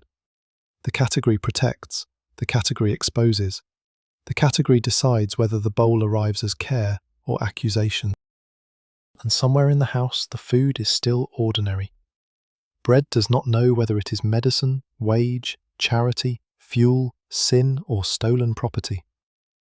Pottage does not know whether it has been ladled for mercy or control. Ale does not know whether the cup is comfort or evidence. These meanings are made around the meal by people, rules, calendars, and rank. That is why the 10th turn in the story is not louder than the others. It is quieter, more bureaucratic, almost tender in its cruelty. The person most likely to be fed is the person whose hunger has been successfully translated. Everyone else must hope the room understands them before the day begins, spending what little strength they have left. The person who pays most for a hungry morning is often the one who makes the morning look manageable for everyone else. Not because they are grandly heroic. Heroism is too polished a word for someone scraping a pot before sunrise. The work is smaller, repeated, and easier to miss. A woman thinning pottage with water and confidence. A cook deciding which servant can be trusted with an early scrap. A mother breaking the softer part toward a child while keeping the harder edge for herself. A hired girl swallowing smoke in the kitchen while the household above stairs wakes slowly into its own importance. These people do not stand outside the breakfast system. They hold it together with tired wrists. Here the story leaves the rules for a while and stays with cost. Cost is not only what leaves the chest, it is what leaves the body without being counted. The extra step, the delayed bite, the little lie of, "I already ate." The decision to serve a man leaving for work before feeding the child, then regretting it, then feeding the child anyway, then wondering what supper will look like. The private calculation of whether the old person needs broth more than the worker needs strength. The pressure of making scarcity appear intentional, as if thinness were a plan rather than a surrender. This is domestic intelligence, and it is exhausting. A household with little food required someone to become a living measuring tool, not just measuring grain, but measuring moods. Who will become angry if kept waiting? Who will weaken if unfed? Who can be asked to endure? Who must not be humiliated? Who is watching? Who may accuse? Who will remember generosity, and who will remember only the portion they did not receive? The person distributing breakfast is not simply feeding bodies. They are preventing social weather from turning violent, bitter, or ashamed before the day has even found its light. This is why the hearth can be a place of authority and entrapment at once. It gives the person near it influence over distribution, timing, and comfort. It also places them closest to blame. If the bread is hard, someone made poor provision. If the pottage is thin, someone failed to stretch properly. If a servant steals, someone watched badly. If a guest receives too little, the household loses face. If children cry, the failure becomes sound. The hearth is warm, yes. But warmth is not the same as freedom. Sometimes it is only the place where everyone brings their need. The kitchen servant lives inside another kind of cost. She may be surrounded by food without possessing it. She knows the smell of warm bread as labour before she knows it as comfort. She knows which pot belongs to whom, which loaf is too good to touch, which scrap might be overlooked, which superior servant is kind, which one counts like a priest of famine. Her mourning teaches her that food is not equally real for everyone. Some food may be seen, carried, prepared, breathed in, and served without ever becoming hers. That gap between contact and access is one of the quietest humiliations in history. It is not starvation in the dramatic sense. It is not famine. It is not the kind of suffering that forces chroniclers to sharpen their quills. It is the everyday insult of working beside the answer to your own need and still having to wait for permission. A kitchen can be filled with steam, bowls, bread, ale, and heat. Yet for the servant it may still feel like a locked room. The lock is not always iron. Sometimes it is rank. Children pay differently. They do not understand household economy as adults do. They learn it through tone. A sharp answer when asking too soon. A softer voice on days when stores are better. The difference between being handed bread quickly and being told to wait. The way adults look toward the chest before saying yes. A child in such a room learns that food is love, but also worry. Comfort, but also tension. Something wanted, but not always safe to want loudly. That lesson can settle deep, not as a theory, as posture. The elderly pay independence. Hard bread becomes an obstacle. A rushed meal becomes a small exclusion. If someone remembers to soften food, age is treated as human. If no one remembers, the old person must either ask, struggle, or quietly eat less. There is no need to imagine cruelty everywhere. Many households cared for elders with tenderness. But tenderness under pressure is fragile. It must compete with labour, children, rank, time, and shortage. A bowl of broth can be affection. It can also be the first thing lost when the morning becomes too crowded. The sick pay incredibility. Illness that announces itself may receive mercy. Fever has a public language. Wounds can testify. Weakness visible enough to frighten people may open the pantry faster than quiet pain ever could. But many forms of suffering do not perform well for an audience. A person recovering slowly, grieving heavily, aching invisibly, or exhausted beyond easy proof may be judged by the work they fail to do, rather than the hunger that might have helped them do it. The body can be in need and still fail to convince the room. And labourers pay in conversion. Their hunger is converted into usefulness. They are fed because the field needs them, the cart needs them, the harvest needs them, the town needs them. That can produce real care, but it is care with a hook in it. The meal says, "You must be strong because we have plans for your strength." A worker may be fed better than a dependent who seems less immediately useful, not because his hunger matters more in itself, but because his body has been promised to the day's work. Usefulness can protect a person. It can also reduce them. This is the human cost beneath breakfast need, is rarely received whole. It is filtered. The mother's need becomes silence. The servant's need becomes risk. The child's need becomes noise. The old person's need becomes inconvenience, unless remembered tenderly. The sick person's need becomes an argument. The labourer's need becomes fuel. The manager's need becomes disappearance. Everyone is hungry in a different grammar. And because these costs repeat daily, they become character without consent. The one who always waits becomes patient. The one who asks becomes difficult. The one who takes becomes untrustworthy. The one who gives away their share becomes selfless, which is a beautiful word that can hide an ugly arrangement. The one who eats first becomes important, so smoothly that importance starts to look natural rather than served. A society does not have to announce inequality when breakfast teaches it every morning. Still, there is resistance in these rooms, though it is not always dramatic enough for banners. A cook covers for a hungry helper. A mother pretends a portion was smaller than it was so a child can have more. A servant warns another when the steward is counting closely. A neighbour sends over bread without making the receiver ask in public. Someone softens crust for the old before anyone calls it charity. Someone lets a rule bend and then refuses to speak of it. Protecting mercy from becoming gossip. These are not sentimental decorations. They are survival practices. They keep the system from having the last word every time. The cost remains, though. It sits in the wrist that stirs, the mouth that waits, the child who learns tone before arithmetic, the old person watching the ladle, the servant smelling warmth from across a boundary no smoke can respect. Breakfast has now moved beyond food, beyond timing, beyond category.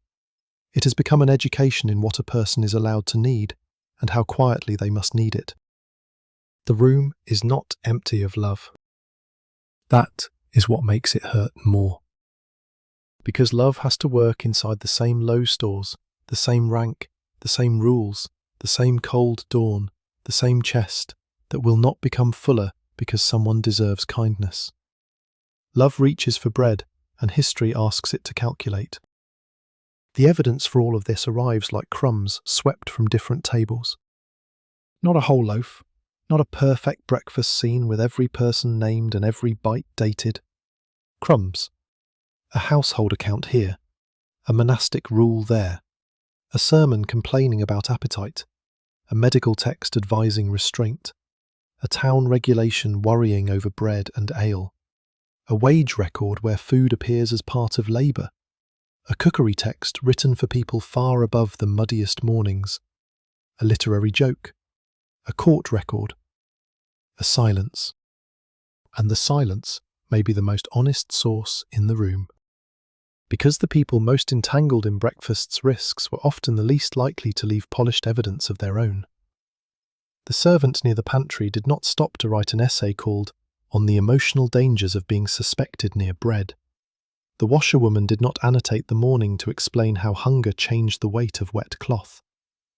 The child given a softened crust did not preserve it in the archive, which is probably for the best, but inconvenient for historians. The old person waiting for broth left no footnote. The mother who took the hard edge and gave away the middle left no receipt for that tenderness. So we have to read around them. That does not mean inventing them. It means handling the evidence with clean hands. Medieval sources are not useless because they are partial. They are useful because they are partial in revealing ways. A rule shows what someone wanted controlled. A complaint shows what someone feared was happening. An account shows what could be purchased, stored, distributed, or charged. A medical text shows how educated people explained the body. A sermon shows the moral vocabulary available to judge appetite.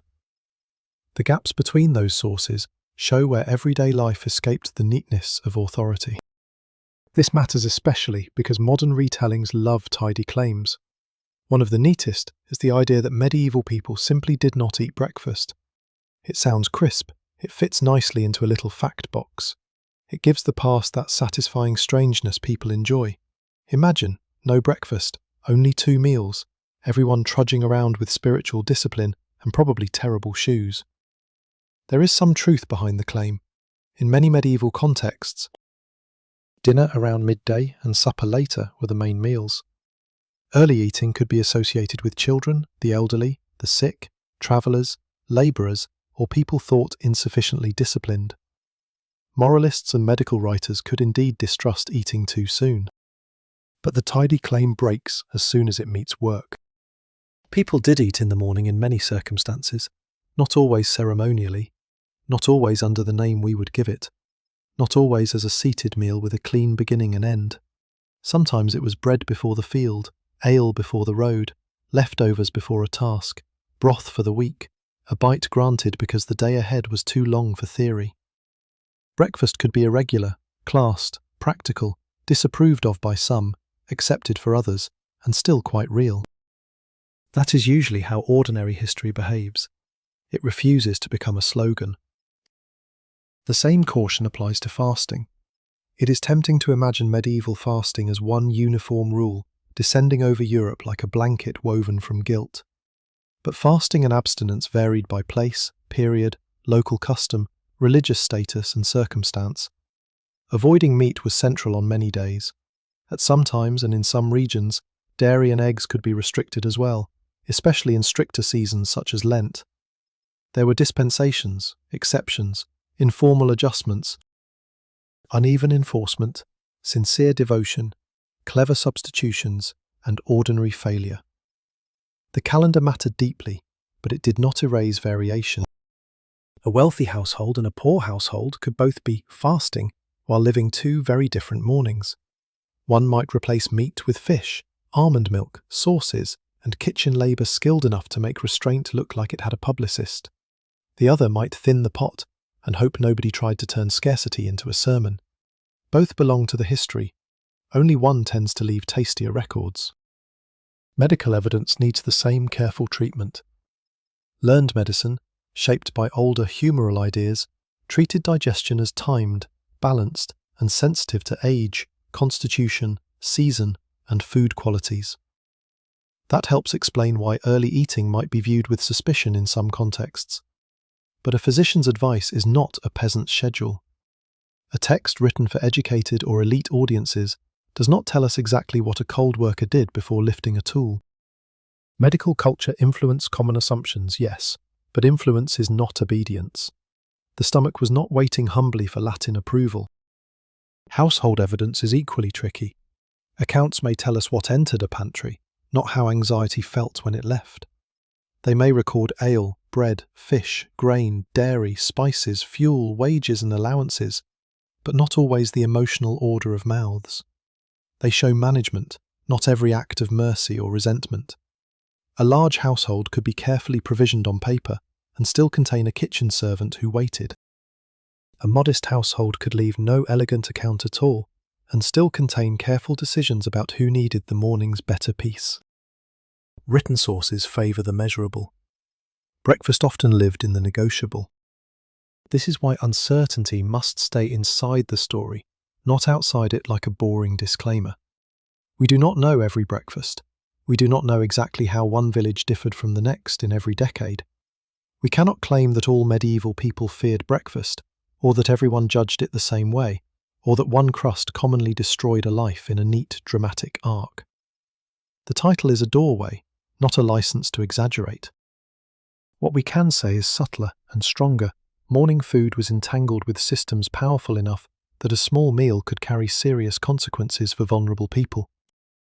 That is the difference between drama and truth. Drama says, breakfast was forbidden and deadly.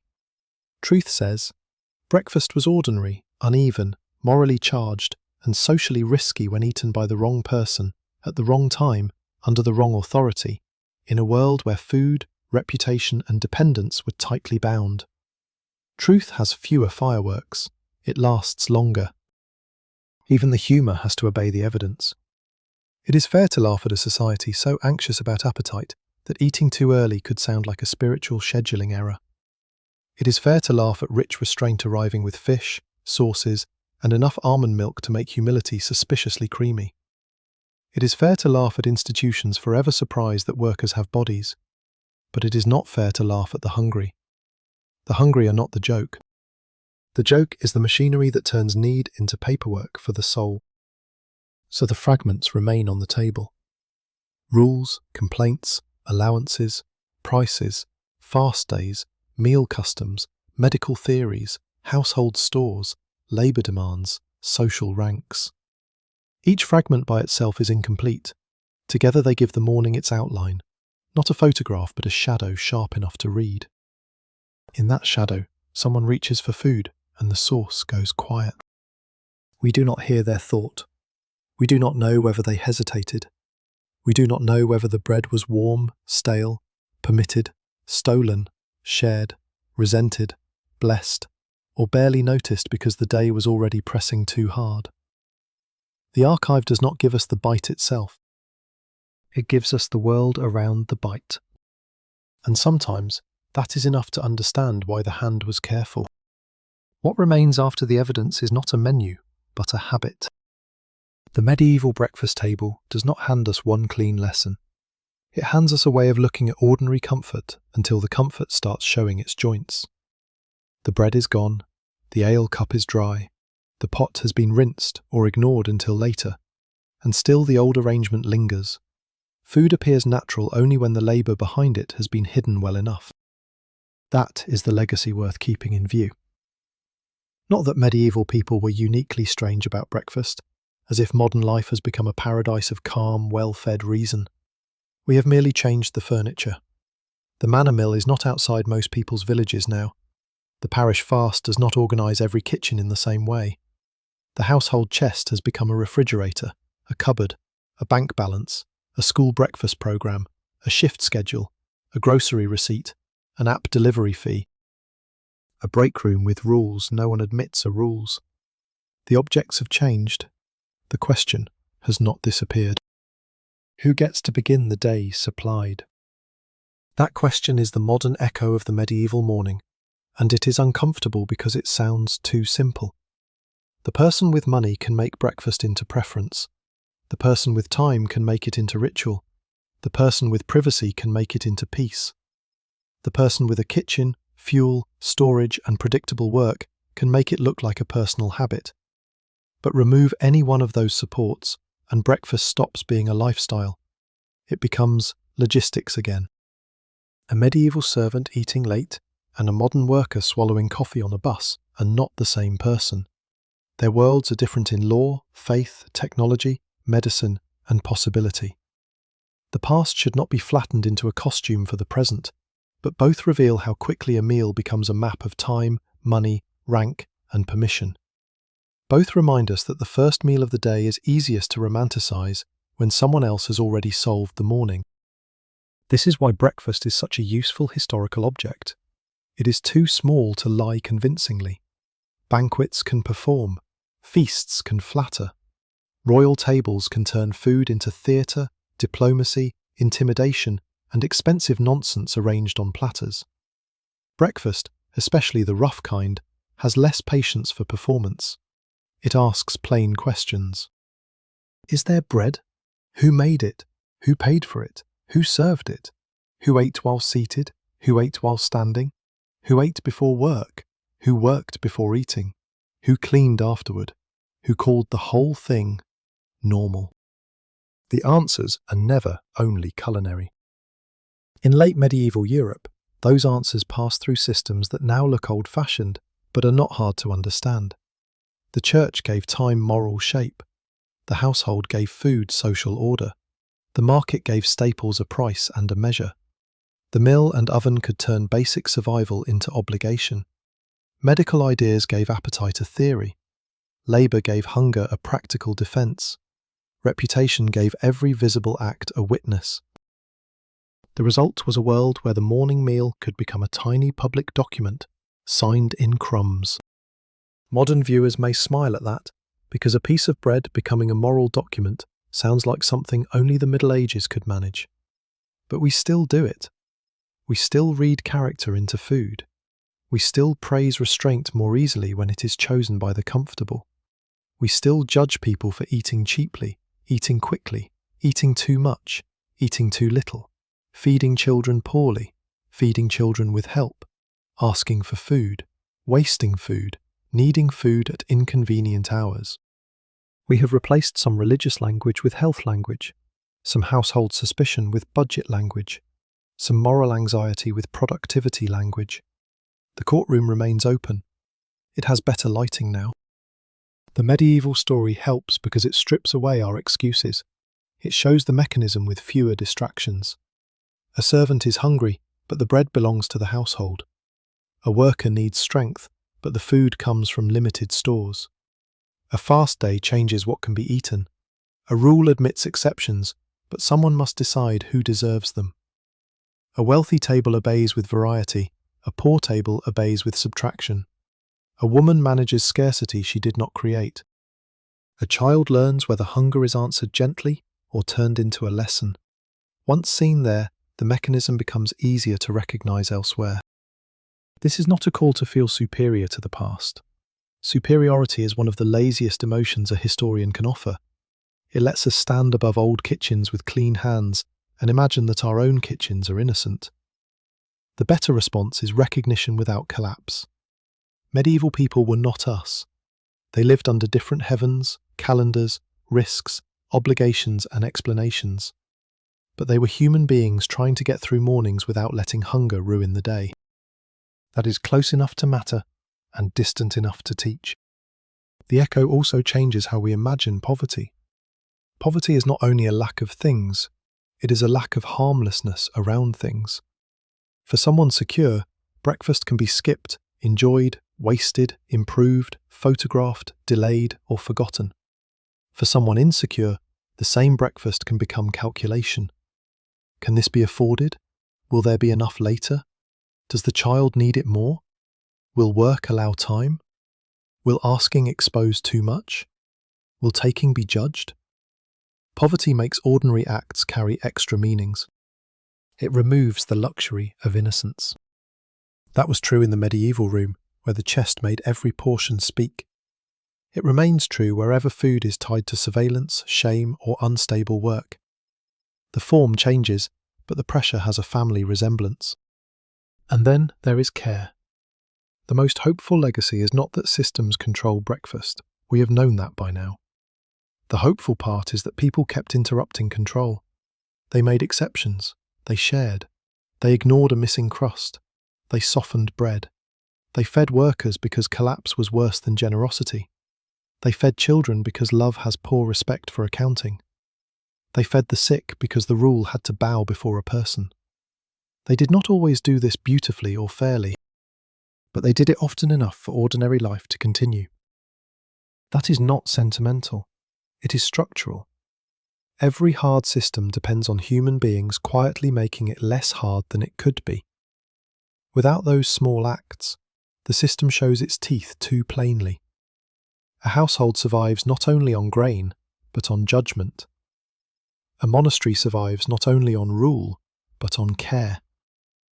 A village survives not only on memory, but on forgiveness. A workplace survives not only on labour, but on the maintenance of bodies that labour. Breakfast is where these truths become edible.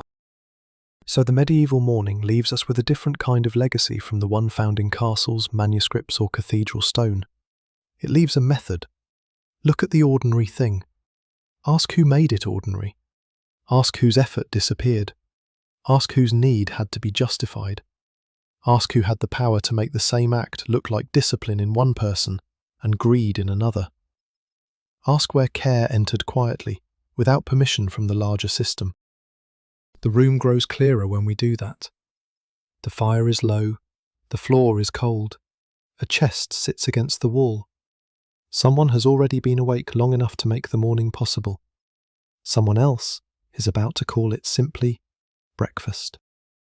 That word is too small for what it carries. The word breakfast is too small because it behaves like a label, when what we are really looking at is a negotiation.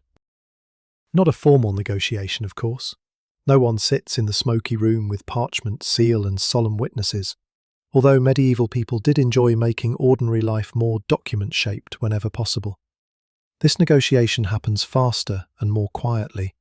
A glance at the chest, a hand near the loaf, a judgment about the weather, a memory of yesterday's labour, a thought about Lent or Friday or the market price or the master's temper, a child shifting under a blanket, a servant already awake, an old person coughing, the pot not quite thick enough to convince anyone. The decision is made before it is named. That is the final insight building under. All these mornings' breakfast was not a meal first. It was a test of recognition. Before anyone asked what the food was, the room had to decide what the hunger meant. If the hunger meant labour, it could be fed as fuel. If it meant illness, it could be fed as care. If it meant childhood, it could be fed as growth. If it meant age, it could be fed as mercy. If it meant travel, it could be fed as preparation. But if it meant only desire, only want, only the plain fact that a person had woken empty, then the room became less generous. Desire without a useful explanation made people nervous. It still does. That is the old mechanism hiding in the bread. The need must become acceptable before the food can become innocent. This is why the morning meal carried so much pressure for people with little power. They could not simply say, "I am hungry," and expect the statement to arrive fully believed. Their hunger had to pass through other people's categories. The servant had to be hungry in a way that did not sound like theft. The labourer had to be hungry in a way that promised productivity. The child had to be hungry in a way adults could tolerate before the crying became unbearable. The old had to be hungry in a way someone remembered before hard bread settled the matter. The sick had to be hungry in a way that looked sick enough. The better your rank, the more meanings your hunger could safely have. For a wealthy person, early food might be health, custom, refinement, delicate digestion, travel need, household habit, or private preference. For someone low in the household, it might become presumption before the bread even touched the tongue. This does not mean every elite person was selfish, or every poor person was judged harshly. Human beings are never that tidy. It means the interpretive field was unequal. Some people received nuance, others received suspicion. And suspicion is cheap. That is why it spreads so easily. A missing crust can be explained in many ways. A tired cook, a hungry child, a servant who had permission, a worker leaving early, a portion misremembered, a loaf smaller than expected, a household manager silently adjusting the day. But suspicion prefers the explanation that protects authority. Someone took, someone disobeyed, someone wanted too much, someone failed to know their place. Suspicion turns a complicated morning into a usable accusation. Mercy does the opposite. Mercy keeps complexity alive. Mercy says the servant has been awake since dark. Mercy says the worker will be useless if hollowed out. Mercy says the child's hunger is not a moral defect. Mercy says the old person needs softness, not a lecture. Mercy says the sick person's exception is not indulgence. Mercy says the rule matters, but so does the body standing inside it. Mercy does not always abolish hierarchy, but it interrupts hierarchy's favourite lie that order is the same thing as justice. This is why the final image cannot be a grand medieval table. It has to remain small. A low fire, a hand, a loaf that carries more history than it should have to. A room where food is limited and people are tired, and the day has not yet produced anything except demands. In that room, the whole system briefly becomes visible because someone must decide whether another person's need will be treated as fact or fault. That choice is the real breakfast. The food is only how the choice enters the body.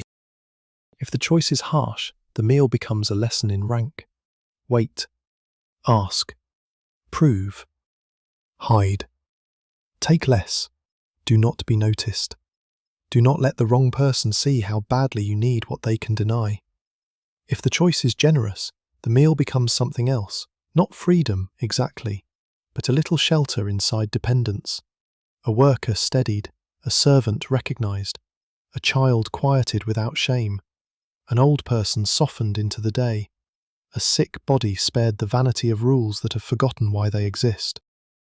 The difference may be small enough to disappear from the archive, but not from the life that received it. This is where the history stops being merely strange and becomes intimate. A medieval person did not need to understand social theory to feel the difference between being fed and being permitted to eat. Those are not the same thing. To be fed can still leave you dependent. To be permitted to eat means your need has been acknowledged as legitimate. It means the room has decided for the moment that your body is not an inconvenience to be disciplined, but a reality to be answered. A world can be measured by how many people receive that acknowledgement without begging for it. Late medieval Europe, like every unequal society, distributed acknowledgement unevenly. The first food of the day showed that distribution with almost embarrassing clarity. It showed who owned time, who owned stores, who owned explanation, who could turn need into policy, and who had to turn need into silence. It showed how religious discipline could be sincere and still fall differently on different tables. It showed how medical theories about balance and digestion could make sense in learned rooms, while freezing workers negotiated directly with mud. It showed how women's management of food could be both authority and burden. It showed how class could enter the body before the day had properly begun. And it showed something else too, something quieter. No system is ever total, while people can still make a small, merciful decision. That does not make the system good, it makes the people inside it visible. Someone, somewhere, let the crust go uncounted. Someone warmed a bowl without turning it into a sermon. Someone saw that a rule had reached the edge of usefulness and stopped there. Someone fed the person who would otherwise be expected to work on emptiness. Someone took the harder piece. Someone made a morning less cruel than it had permission to be. These gestures did not leave monuments, but they are part of the historical record if we know how to listen for them in the gaps. So the story of breakfast builds toward a final redefinition. It was never simply the first meal, it was the first verdict. Before the day could unfold, before work could prove worth, before piety could be displayed, before reputation could be repaired or damaged, the morning asked its oldest domestic question: will need be trusted? Everything else follows from that. The chest, the bell, the field, the fast, the kitchen, the servant's hand, the child's waiting, the old person's bowl, the labourer's road, the woman at the hearth calculating what cannot be admitted aloud. All of it gathers around the same decision. Not what does this person want, but do we believe they are allowed to want it? And once you see that, the ordinary meal loses its innocence forever. It becomes sharper, sadder, and more human. The bread does not change. The cup does not change. The pot does not change. What changes is the room around them. A normal breakfast could ruin your life because it could reveal whether your hunger belonged to you or to everyone with power to interpret it. And by evening, the verdict has already been lived. The bread from morning is gone. The cup is empty. The pot has been scraped, rinsed, or left with a stubborn ring of what the household could not afford to waste. Nobody looking at the table now can see the decision that happened before dawn. The evidence has vanished into labour, breath, temper, ache, and the slow wearing down of the day. But disappearance is not the same as innocence. Breakfast was never meant to last on the table. It was meant to become a body. That is where its power was hiding all along. A worker who ate enough may have crossed the field with steadier hands. A servant who was denied may have carried the denial through every task, not as a speech, but as clumsiness narrowly avoided, patience thinned, anger swallowed because anger had no safe doorway. A child fed early may have learned that need could be answered without shame. A child refused too sharply may have learned a different lesson, that hunger must be hidden until it becomes impossible to hide. An old person given softened bread may have passed into the day with a little dignity intact. Another, forgotten in the rush, may have eaten less and called it enough, because dependence teaches people to edit themselves. These are not grand consequences. That is why they matter. Grand consequences are easy to respect. A battle, a plague, a revolt, a royal death, a law sealed and witnessed. History knows how to stand up straight for those. But daily life is made from quieter verdicts. A bowl placed near one person and not another. A crust ignored by someone kind enough not to count it. A servant watched too closely. A woman taking the hardest piece because someone must make the household arithmetic end without noise. A fast observed sincerely at one table and painfully at another. A person learning, before the sun is high, whether their body will be treated as a partner in survival or a problem to be managed. By evening, the medieval house has changed its sounds. Morning's cold scrape has given way to heavier movements. Feet drag more than they did. Tools return. Animals settle. Smoke thickens in the rafters. Someone complains about the weather because weather, unlike authority, can be insulted with fewer consequences. The day's main work is done, or nearly done, though domestic work has a talent for pretending it has no ending. The hearth must be tended again. The pot must be considered again. The chest must be opened, or not opened, or looked at with the kind of expression people reserve for bad news that has become furniture. Supper may soften the day. It may not. If there is enough, the morning's tension loosens. Bread returns as comfort. Drink returns as warmth. Pottage becomes less like survival and more like food. Someone laughs. Someone tells a small story badly. A child leans against an adult. A servant eats at last, perhaps plainly, perhaps in haste, perhaps with the relief of a body finally allowed to stop presenting itself as useful. For a while, the room may feel less like a system and more like a shelter. But if there is not enough, morning comes back. That early piece, that denied bite, that extra portion, that missing heel, that decision that seemed practical before dawn now reappears as absence. Scarcity gives time a loop. What is eaten early may be missed late. What is saved early may cost strength before noon. What is denied to preserve order may create a quieter disorder inside the people expected to endure. No choice is clean when the margin is narrow. That is one of the truths poverty teaches without ever asking permission to teach it. And yet this is not a story about medieval people failing to be kind. It is a story about how difficult kindness becomes when every kindness must be taken from the same small store as tomorrow. That is the part worth carrying out of the room. Love was there. Care was there. Practical mercy was there. People did not become stone because the world was hard. They softened bread. They shared ale. They bent rules. They knew when a worker needed something before the road. They understood that a sick person could not be scheduled into health. They fed children when patience was no longer a reasonable expectation. They let the old eat slowly. They looked away from a small taking because the alternative was cruelty wearing the costume of order. Those gestures did not erase hierarchy. They did not make the meal less costly, the fast less uneven, the chest fuller, the servant freer, the poor less watched, or the labourer less dependent on strength others intended to spend.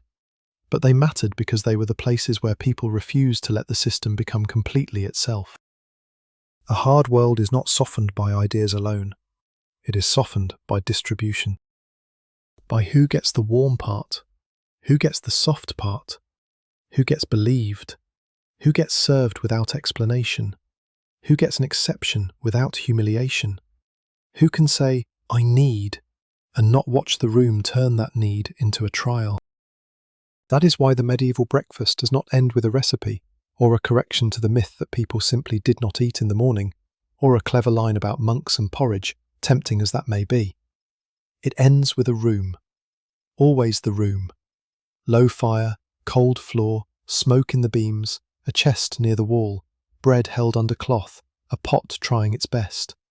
People inside it, half lit, already arranged by work, age, gender, health, rank, and the invisible mathematics of who may ask for what.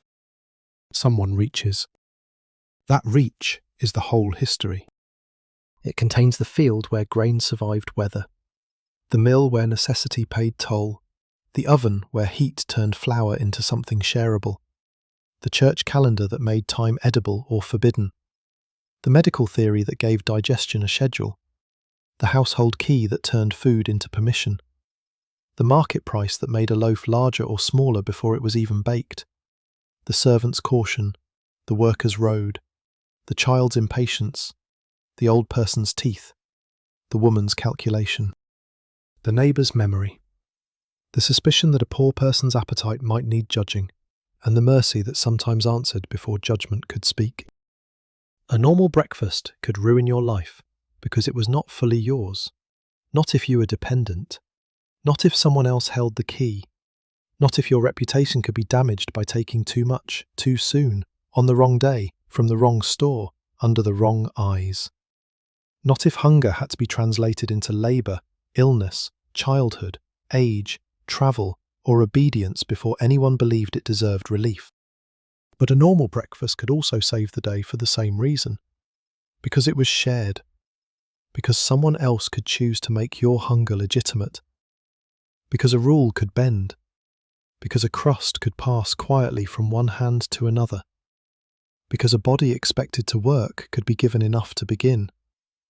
Because the first mercy of the day might be small enough to avoid the records, and still large enough to change how the day was survived.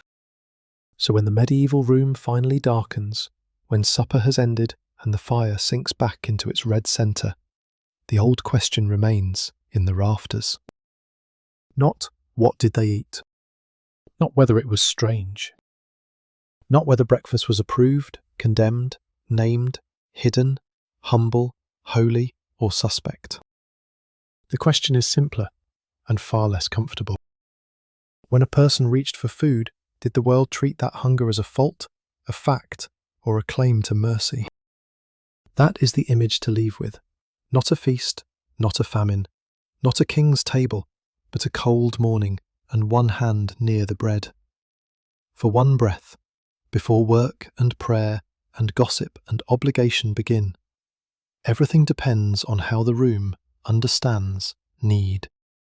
And in late medieval Europe, a normal breakfast could ruin your life, because the first meal of the day was also the first judgment, whether you were allowed to be hungry before anyone had found a use for you.